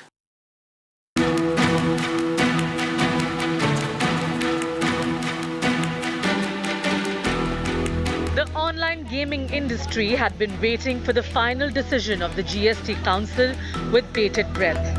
And on Tuesday, the centre state body of the finance ministers dealt the sector a killer blow. Not only was the rate of GST increased to 28%, the tax will now be levied on the full value, the entire bet amount in the game. Moreover, the GST Council has removed the distinction between game of skill and game of chance. The enhanced levy comes on top of the 30% tax deducted at source that is already applicable to the sector. In effect, the sector will now be taxed at over 50%. Experts see this as a massive setback for the industry. The government disagrees. Union Finance Minister Nirmala Sitharaman said the decision to levy maximum tax on online gaming in casinos was not intended to kill the industry, but was considering the moral question that it cannot be taxed at par with essential commodities. Explaining the rationale, Sitharaman said it was impractical to meet the industry demand for levy of tax on platform fee. So it is impossible to pierce that veil of veil which brings opacity on how actually it is operated, and then say, no, I know what happens inside, therefore I'll only go by that. I'll go following every fellow, every tourist, and say, are you playing at this table? Are you paying at that table? How much pay you pay? Impossible to execute. So the discussion went thoroughly. The reactions are coming in fast and furious. A day after the announcement, Ashnil Grover, the ousted co-founder of Bharat Pay and former Shark Tank India judge, tweeted, "India is super fun, super ironic. Uncles sipping on their drinks, smoke in hand, bragging about how they made their fortunes in land speculation by putting their cash to good use, planning their next casino trip to Macau and passing judgment on online gaming and how it's spoiling the youth. Would love to see government introduce 28% GST and 20% TCS on land purchases." Bureau Report, Business Today TV. Stocks of listed companies in online gaming saw a sharp knee-jerk reaction in today's trade. BTTV's managing editor Siddharth Zarabi spoke to Nitish Mittal Sen, Joint MD Nazara Tech, and Roland Lander, CEO All India Gaming Federation, to find out what could be the ramifications on the entire industry if the GST levy is implemented. There is a moral question involved in this. Online gaming cannot be treated at the same level as essential commodities when it comes to taxation. Your first thoughts on this? Yeah, thanks, Siddharth. So, I just wanted to lay the facts here so that you and your viewers can get a sense of, the impact. The thing is that from the moment, so we have to look at the ecosystem, which is made up of the game developers, the gaming platforms, and then the gamers themselves, the consumers, right? So if you look at the impact on the gaming companies or the platforms, then moving from the methodology of valuation from GGR to the face value, as has been highlighted in the press con yesterday, that is going to be a 1100% impact. Coming to the gamer, for him or her, the participation in a game is going to get more expensive by 300%, or 3 times more expensive. And for the gaming platform, coming back to the platforms, the revenue, the valuation methodology of face value will get more, the percentage of tax, indirect tax, will be more than the revenue of the platform. And so I'm sure, that would be the impact. Just wanted to give you a sense of the impact across the gamer and the gaming platform community. Okay, from your answers, it clearly means that the sector has been dealt a death blow. Do you see it even surviving with the kind of numbers that you have just shared with us? No, I do not know of any precedent of any other industry or sector that could, that could buffer in or factor in such a impact, such a high impact. Moving from gross gaming revenue methodology, and the rate from 18% to 28 is fine, which is about 50 odd, percent. Can be factored into, but 1100% I think is, I do not know. I mean, if you are aware of any precedent for any other industry also, there does not seem to be any. So that I think, but at the same time, we are hopeful. Now, what will happen is, inadvertently, the gamer would, veer towards That is not the intent, but inadvertently they will veer towards platforms that do not pay GST taxation. Tell us your first thoughts about this decision to levy a 28% GST and that too on the entire full value or the bet amount or entry value as it is called for online gaming. Nitish. Yeah, sure. So this particular decision of the GST is in relation to the real money skill-based gaming, which has become very popular in our country and is the largest revenue driver in online gaming in India. And I think in this, this significant increase in tax or GST has some impact, or I would say significant impact on the business viability of this particular model. In my own company, Nazara, we have limited exposure of only 5% to this particular segment. So there's a minimal impact to us. But if you were to ask me from a skill-based real money gaming industry per se, there would be a much larger impact. Okay. Let's break it down for our viewers to understand. First, earlier the taxation was at 18% on the platform fee. Now it is 28% but on the entire bid amount. Also, the distinction between games of chance and games of skills has been done away with. Can you help sort of give us an example of, using, let's say, 100 rupees as the full value and explain what was earlier and what is going to happen now? Sure. So in the first case, when a consumer or a player would put in 100 rupees in a game, the platform would earn a 10% commission on it. So they would earn 10 rupees and a 18% GST would be paid on top of that. So let's say approximately 1.8 rupees. Now, in the new regime, on 100 rupees, you would have a GST charge of 28 rupees. So really speaking, the 1.8 becomes 28, which as you can see is really a significant jump in the taxation. And what this is going to do is, the amount of winning that the consumer could win back would significantly decrease. And therefore, the incentive to play or participate in such games may reduce. We, of course, will see what happens once it is implemented, but that is what the expectation is. Along with online gaming, the GST Council made the decision to include all utility vehicles in the 22% cess category, which marks a 2% increase and eliminates the previous varying rate of compensation cess. As a result of the elimination, sport utility vehicles and multipurpose vehicles will now be subject to the new tax bracket. Business Today TV's Chetan Bhutani spoke with Maruti Suzuki's Shashank Srivastava on the impact of the cess and whether this decision could lead to higher prices. Please clarify the news on the tax incidence on MUVs, which has been increased from 20% to 22%. Has the definition only been changed, or will the consumers have to eventually pay out a 2% extra? First of all, let me give a caveat first before I explain in detail.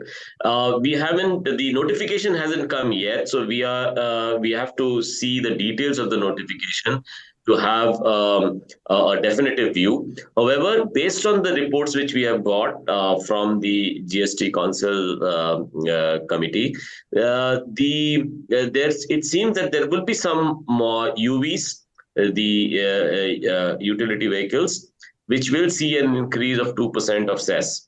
So for your viewers, for clarification, let me say that for clarity and also simplicity, there is a base GST rate of 28%, and over and above there is a cess. The cess is either 20 or it is 22%. So the question which is coming since yesterday is, which vehicles will attract 22% and which will attract 20%.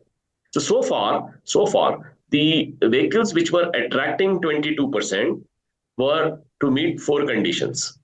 One, they should, as the provisions were, one, they should generally be known as SUV. Second, the length should be more than 4 meters. Third, the engine size should be more than 1.5 liter. And fourth, the ground clearance should be more than 170 mm. These were the 4 conditions. Now, this led to a lot of confusion because what is meant by generally known as SUV was not clear. And as a result, yesterday, the GST Council removed this condition. In other words, even vehicles which are generally not known as SUVs would also come under this category of cess, extra cess, which is 22%. And that means some of the MPVs, which were earlier not being seen as coming under 22% cess, will come under it. That's one part. The other conditions remain the same, which is 4 meter, 1.5 more than 1.5 liter engine, and 170 millimeter ground clearance. As far as Maruti Suzuki is concerned, there seems to be no impact, because the first condition itself, there is in Maruti Suzuki portfolio, there is no vehicle more than 1.5 liter in engine size. So that all conditions are therefore become irrelevant, except that last week we introduced the Invicto, which has a 2 liter engine. But then that is a hybrid vehicle. We have a hybrid version alone, and hybrid vehicles do not attract this higher duty. So Maruti Suzuki vehicles will not be affected. Of course, as I said, we need to study the notification in detail, but this is what it affects. Ertiga XL6, your prime MPVs have no impact, and the Invicto just being launched will also not be impacted. And what about Grand Vitara, sir? Also the same with the same. Because the engine size is less than 1.5, so it doesn't attract. All right, sir. So otherwise, for the overall perspective, sir, for the companies who are actually your rival, I'll speak to them on a differential basis, yes, but these SUVs also will will eventually see a hike of 2%? Yes, so some of them are already in that bracket of 22%. However, as I said, there are some SUVs and MPVs. Now, of course, MPVs have now come into the ambit of this extra cess. They were earlier not there. But even under SUVs where the ground clearance was more than 170 mm in unladen condition, they were already paying that higher duty. We take a break. Coming up next, retail inflation snaps its falling streak, rises to 4.81% in June.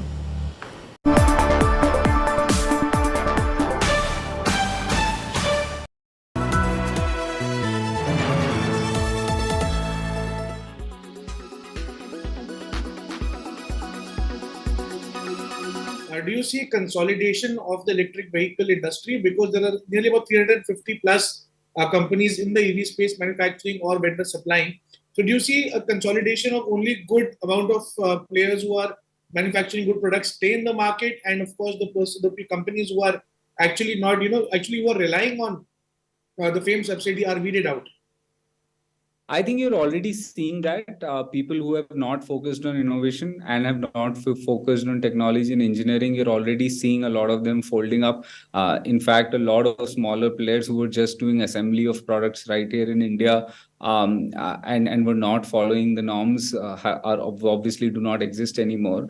So I would not say that consolidation or not, I don't know. But all I know is that people who can focus on engineering and innovation will be able to survive because that allows them to build products at a cost which consumers can afford. Otherwise, if you are dependent upon the government subsidies, then there is no way out in terms of the cost that you will be able to offer to the consumers. And whoever is able to do that will obviously survive.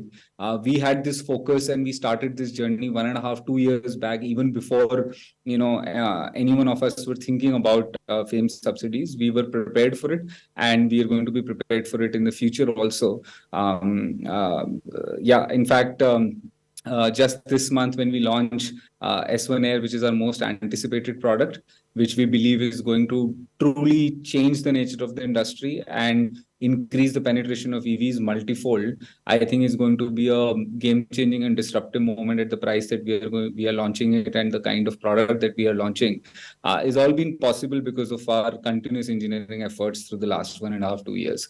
So I think whoever continues to do so, consumers are out there to buy EVs. And in fact, after this month, you will see in July, August, and the quarter next, the curve of EV adoption is going to be exponential and primarily led by us.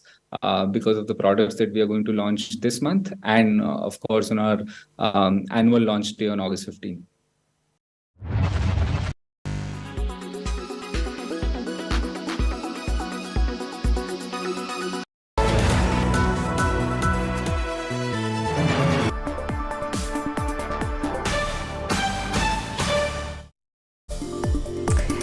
Welcome back. India's consumer price index CPI inflation rises for the first time in 5 months to 4.81% in June on the back of a jump in vegetable prices. Also, the rise in inflation is higher than the street's expectations.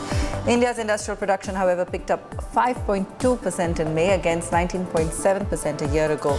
Markets remained volatile for yet another session and ended lower. The Sensex was down 223 points at 65,393 and the Nifty was down 0.3% to close just below 19,400. Broader markets continue to outperform. The Nifty Bank fell sharply from the day's highs to end 100 points lower, and Delta Corp crashed 23% post GST hike announcement on casinos, eroding over 1,500 crore in market cap. Top Nifty gainers today: ONGC, Eicher Motors, Nestle, Kotak Mahindra Bank, SBI Life. Laggards in the session: Adani Enterprise, Tata Motors, Ultratech Cement, Infosys and Adani Ports. Kickstarting earnings season for the April to June quarter, TCS, the largest IT firm in terms of sales, reported a 16.8% year-on-year rise in net profit at 11,074 crore rupees for Q1, largely in line with analyst estimates. Revenue for the quarter came in at 59,381 crore rupees, up 12.5%. Revenue growth in constant currency terms grew 7% year-on-year. The IT giant has also declared an interim dividend of 9 rupees per share and gone ahead with a salary hike to take 200 bips hit on its operating margin. Listen in to what the management had to say going forward. Moving on to segmental commentary. UK bucked the trend of global demand softness and grew by 16.1%. North America and Europe grew by 4.6% and 3.4%. Our growth markets like India, LATAM and Middle East and Africa all had a strong double-digit growth. Among the verticals, life sciences and healthcare, manufacturing and regional markets and platforms had a strong growth. Life sciences and healthcare grew by 10.1% and manufacturing by 9.4%. Regional markets and platform grew by 16.9%. Among other verticals, BFSI grew by 3%, retail and CPG grew by 5.3%, technology and services grew by 4.4%, and communications and media by 0.5%. Our deal wins continue to be very strong, supporting our belief that investments in technology will remain strong over a long period of time. Our order book closed at 10.2 billion this quarter, marginally higher than last quarter, and almost 24% higher than same period last year. We had deal closures worth 5.2 billion in North America, 3 billion in BFSI, both North America and BFSI being 15% higher than Q1 of last year, and 1.2 billion in retail and CPG. Our attrition continues to improve. On a LTM basis, our IT attrition has reduced to 17.8% from 20.1% in Q4. We are going to basically pay, 100% of variable pay for 70% of the people, our people, and the rest 30% will get paid based on the business unit performance. Regarding your question on onboarding delay, for many years we always honor all the offers, and that would continue. There are certain delays because of the environment we are in, because of the project delays. Kriti just talked about release 1, release 2, and how things are not getting progressed. As a result of that, the onboarding of those associates also gets delayed. So in certain cases, that is getting delayed, yes. But that is purely based on the project situation. But I commit to today that we are going to honor all the offers. HCL Tech also reported Q1 earnings, where it recorded a net profit of 3,534 crore rupees.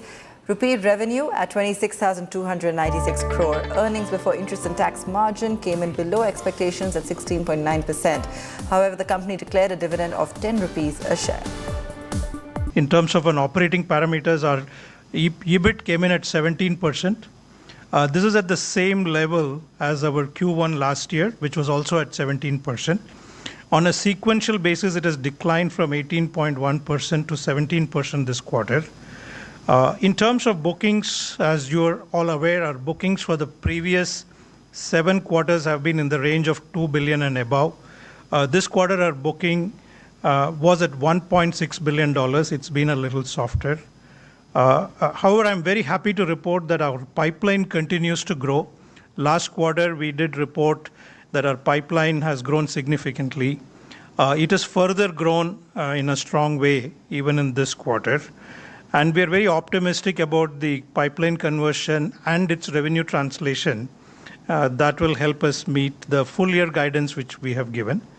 Our headcount also declined last quarter by about 2,500 people, primarily due to the fact that we've consciously not backfilled some of our attrition. Double-clicking on our quarterly performance by service line, our IT and business services had a good momentum on the new deals signed. A lot of new deals signed, ramped up quite smartly, but most of the gains were offset with the reduction in discretionary spend in a couple of verticals. This has resulted in our ITBS segment being flat in constant currency terms. That's where we leave it on the show tonight. Thanks so much for watching.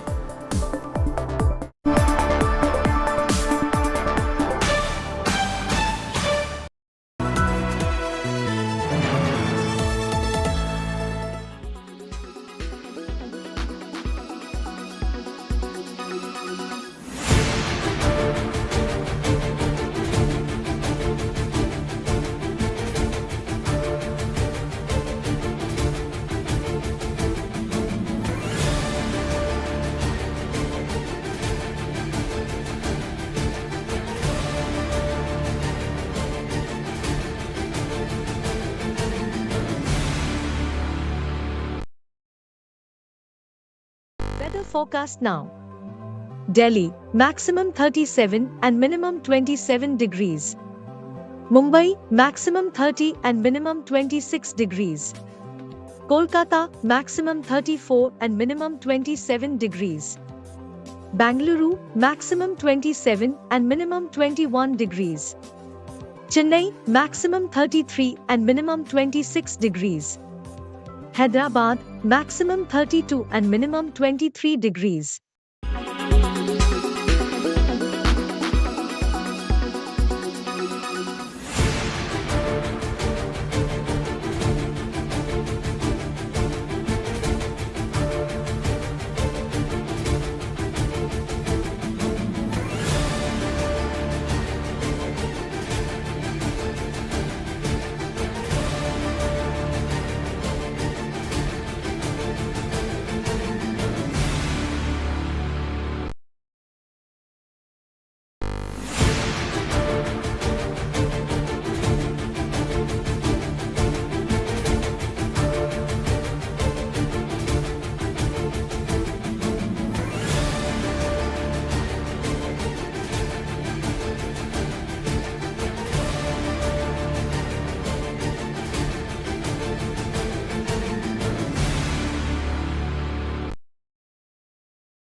Why does this happen? Let me tell you the science behind it.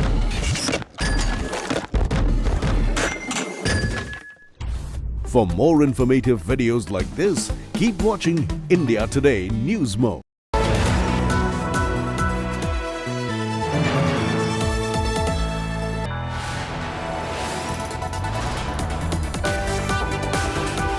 You are watching India Today.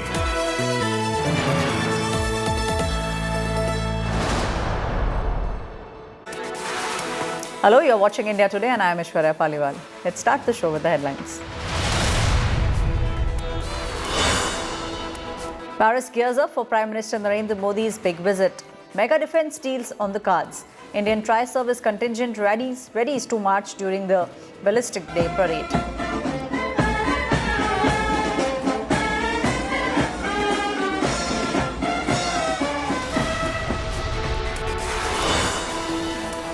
The Bharatiya Janata Party deploys a fact-finding team in the state of West Bengal amid the Panchayat poll violence. The team now targets Bengal Chief Minister over the deaths. Chief Minister Mamata Banerjee claims this is a conspiracy and blames the BJP for engineering the violence.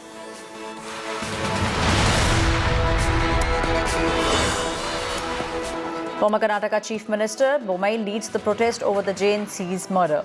He claims there is a flailing law and order situation under Siddaramaiah government in the state of Karnataka. The BJP is now demanding a CBI probe in the monk's death.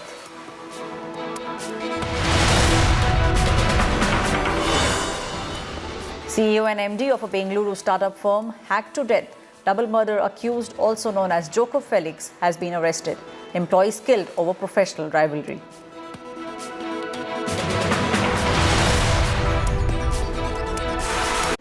Now, Paris is lit up with the Ballistic Day preparations. Indian tri-service contingent has been practicing across the Champs-Élysées.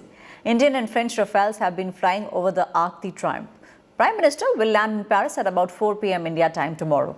Gaurav Sawant is on the ground capturing all the action. Watch this exclusive ground report.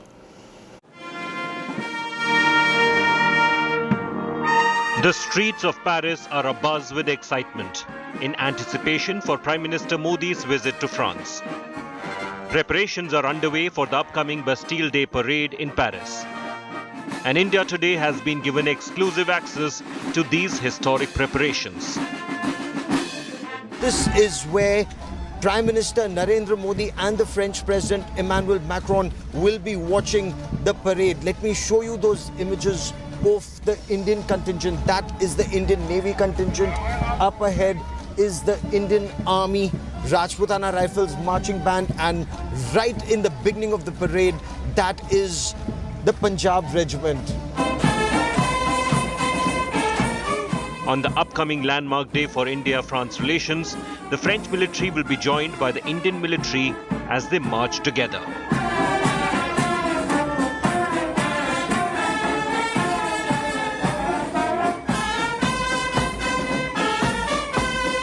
More than 6,000. 6,000? Yeah, 6,000 French personnel in total, including your contingent with us.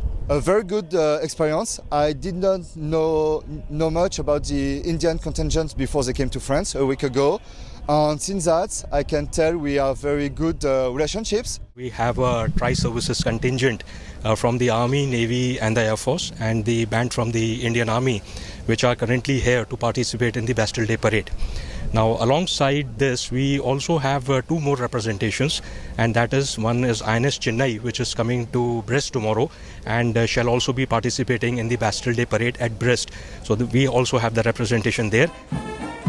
France and India have expressed both pride and excitement for the upcoming events and ongoing cooperation efforts. It's very honor for us because we were operating 6 months ago off the coast of Goa with Indian Navy and Indian Air Force, and today being together for the 25th anniversary of our strategic partnership is very an honor for us. It's very powerful. It's a lot of meaning for the future. This is an international friendship that has stood the test of time. The importance of this 25-year-plus military history is not lost on Indian officers, especially to the Punjab regiment that has been sent with the army, who wear French honours from World War I to this day.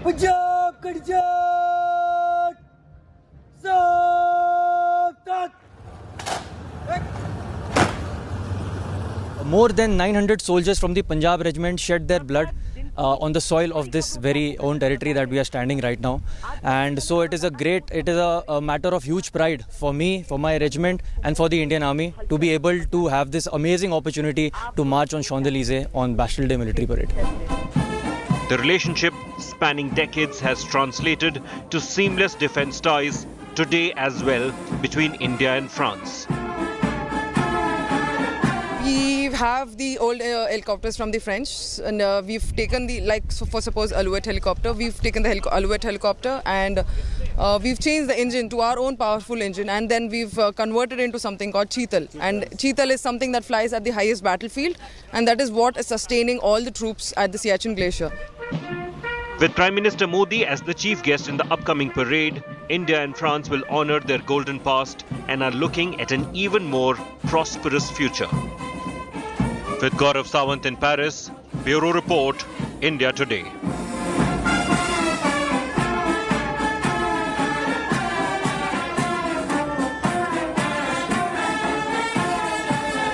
Continuous rains, flash floods and landslides have ravaged the state of Himachal Pradesh. Several tourists and locals are stranded in the hill amid massive damage to roads and also massive damage to infrastructure. India Today brings you the plight of all the citizens who are caught up in the flood-like situation. Watch this report.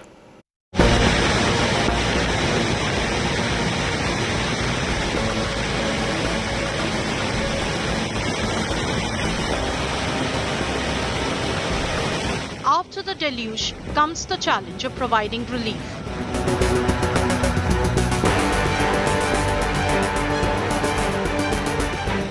Hundreds stranded and suffering are now gearing up for an arduous journey to a safe space.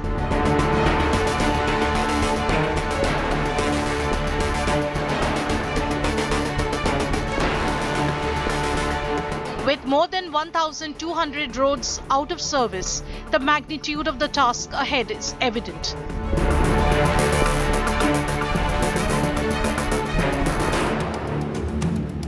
So that's part of the hotel that has been completely swept away en route from Kullu to Manali. If you see right there, that is where the road had caved in, right there at the end. And from there on, if you can see everybody, a steady stream of those wanting to go back home or reach medical emergency situations as well. We did see one girl, a terrible stomachache, and there's no way because Manali, the whole infrastructure has apparently collapsed. They have to bring anyone who's sick to Kullu, and there's just no way of getting there because at this side is where the road is caved in. The administration says that side is, they've been able to open out a road, but that's witnessing traffic jams of over 11 hours straight up. Wading through flooded waters, stung by a snake and with a drip attached, a woman was spotted trying to make her way to a nearby hospital. मतलब ये है कि पतलीपुल में पुल तक आ सकते हैं आप, वो ब्रिज बंद है, ब्रिज के बाद आप या तो आप चढ़ के आओ या तो फिर आप पार ही रहो। हाँ, लेफ्ट बैंक से रोड ब्लॉक है, फिर आ नहीं सकते उधर को भी।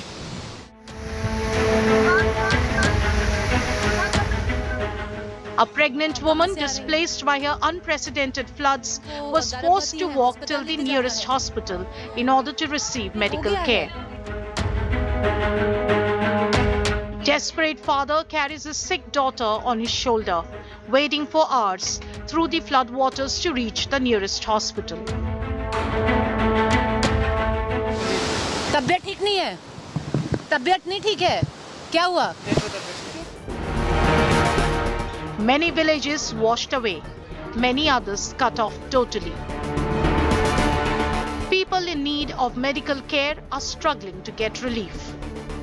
A return to normal life is a long road ahead. With Preeti Chaudhary in Manali, Bureau Report, India Today. Now, after 2 days of continuous rains, this has led to a lot of casualties and devastation. The northern state of Himachal Pradesh now faces the daunting task of restoring the roads, national highways and multiple infrastructure. All that has been washed away over the past many days because of the flash floods.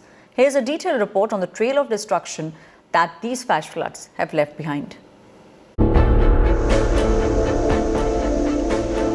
The rain gods have relented. Himachal Pradesh gets a breather. After 3 days of heavy rains, the picture that emerges is of death, destruction and misery. All I see the footprint of devastation here just along the Bias River. There you see the main road which connects Manali from the rest part of Himachal Pradesh is totally washed away. In fact, this is not one stretch. There are multiple such stretches, but this is being more than 200 to 300 and very critical important stretch strategically as well is now washed away, has been disconnecting people from one end to another. Thousands of tourists are stranded in tourist hotspots in the hill state. India Today spoke to travelers from Telangana who are awaiting help. The worst affected in Manali are the tourists from all over the country. Now there you see the this is the group of tourists who have come from Telangana. Now all their efforts just somehow spending 3 days.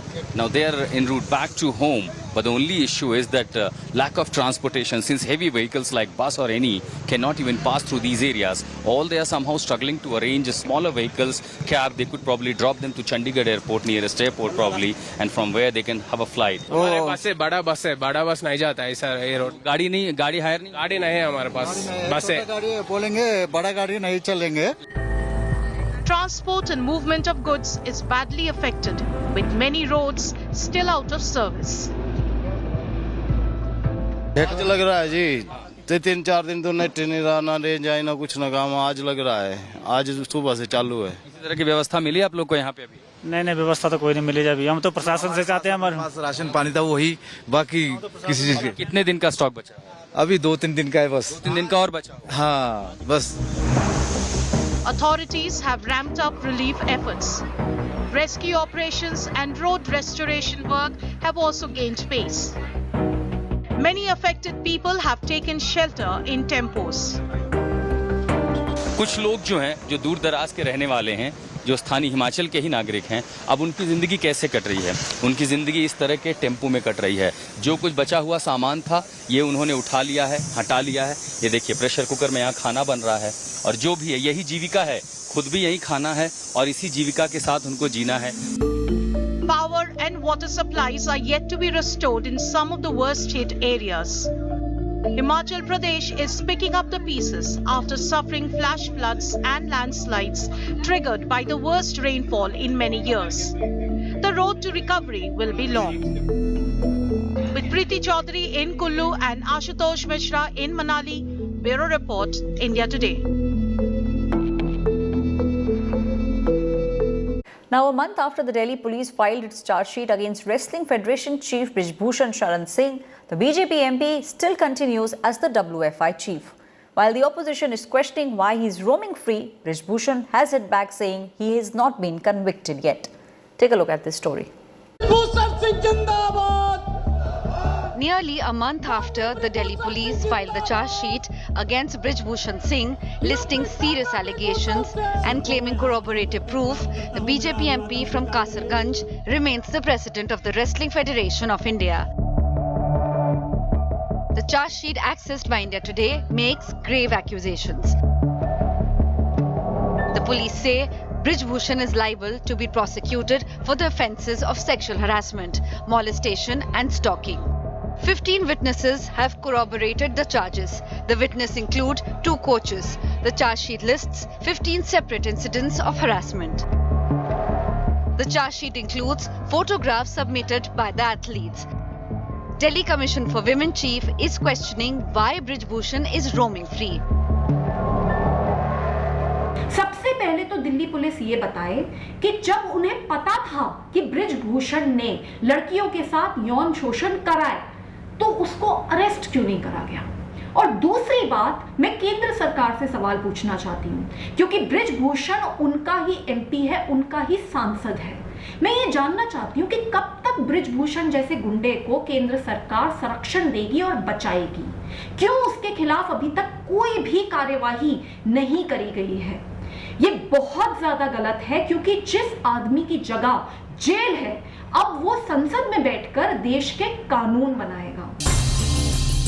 Hitting back at the opposition, Brij Bhushan has accused the Congress of conspiring against him and his family, asserting that filing of a charge sheet does not make him a criminal.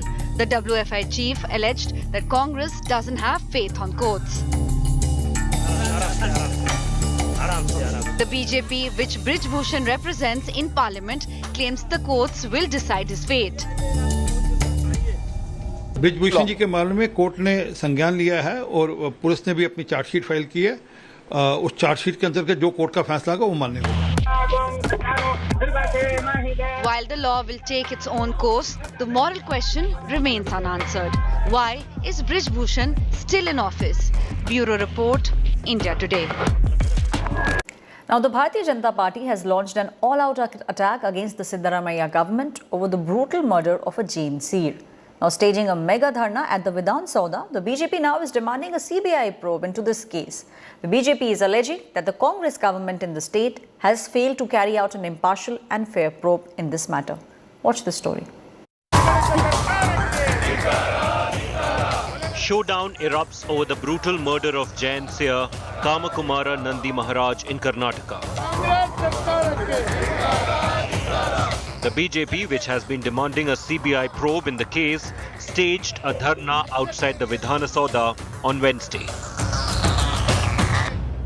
The Jungle Raj started in Karnataka within 2 months of Congress rule. Fear of law is not there, the fear of police is not there, and all the anti-social elements have come out openly, and now they are reeing the entire society here, and there is a fear among the common man.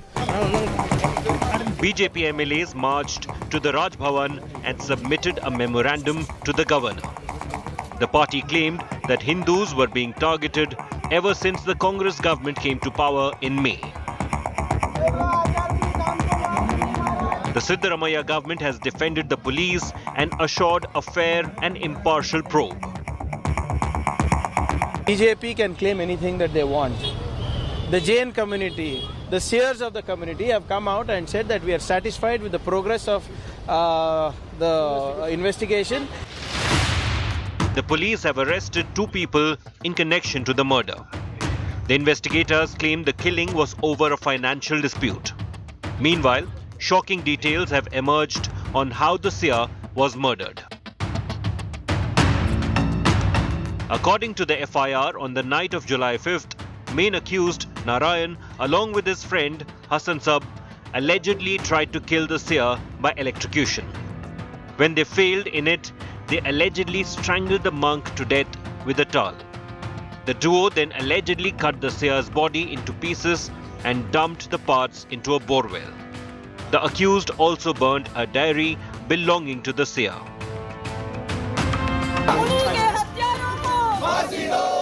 The Jain community has held protest in various parts of the state condemning the act. Karnataka के जो मुख्यमंत्री है, हम उनको आज ज्ञापन यहाँ जिलाधिकारी महोदय के माध्यम से देने आए हैं, तो उनको सख्त से सख्त सजा दी जाए और साथ ही जो ये केस है, जिसका जो ट्रायल है, फास्ट ट्रैक कोर्ट में किया जाए. With Sage Raj, Bureau Report, India Today. It is time now for us to slip into a very quick break. More news coming up on the other side.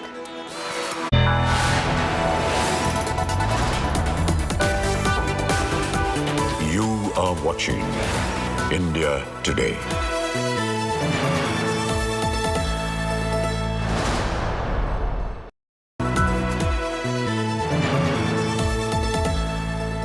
How many more lives?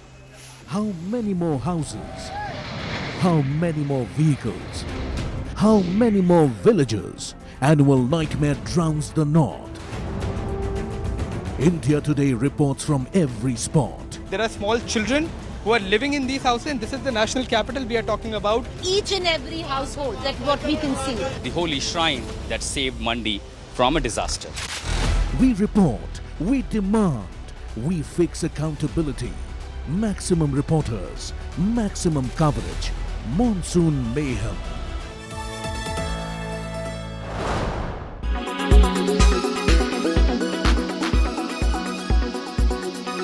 Where do you think the markets are headed? We've seen a very, very sharp rally on a year-to-date basis on the Nifty, and as also on the Bank Nifty. Many other indices are at record highs. How do you see charts? What is your understanding of fundamentals about this rally? Sure.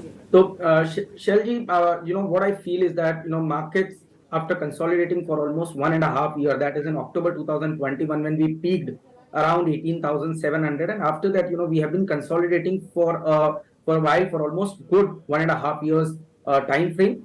Now, technically speaking, this kind of consolidation breakout after a decent 1 to 2 years kind of phase typically leads to a very strong up move at an index level. So a lot of people are worried. They think that obviously markets have moved up very sharp in a very short span of time. So whether it's a good time to enter at these levels, wait for a dip, or it's kind of a sell on rise market. according to me, it's more like a buy and dips market because there are some structural changes which is happening in India. First, RBI, when it paused its interest rate, that is how, we created a bottom in our market.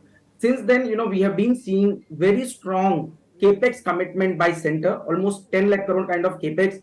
And if I look this number, if you put together addition of almost last 10, 15, 20 years, I think the kind of capex we are witnessing in this particular year has crossed this number all put together, which clearly indicates that we are shifting typically from a consumption-led economy to a capex-led economy. And we firmly believe whenever there is a capex cycle which starts, it typically lasts for a longer time. And if you look at the capacity utilization for most of the industries, they have reached 73-74% kind of levels. We have seen private balance sheets are improving, and that will eventually lead index to show further up move. According to my technical setup, till the time we don't see a breach below 18,500 on a sustainable basis, all kind of dips should be used as an opportunity to buy.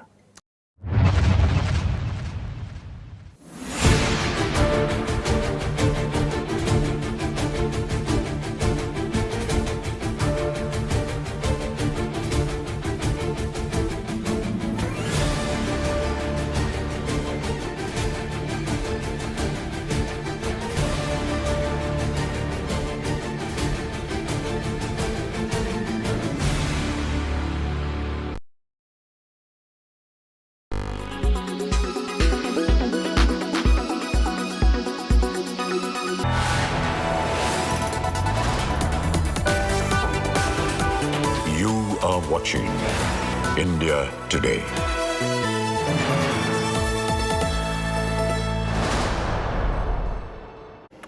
Now, the launch rehearsal of Chandrayaan 3, which lasted for almost 24 hours, has now concluded. Roughly a day and some hours are left till the actual launch takes place. While there's a lot of excitement, the excitement is actually at its peak. ISRO this time is preparing to make sure that they succeed and they overcome the landing disaster that happened with Chandrayaan 2. Watch this story.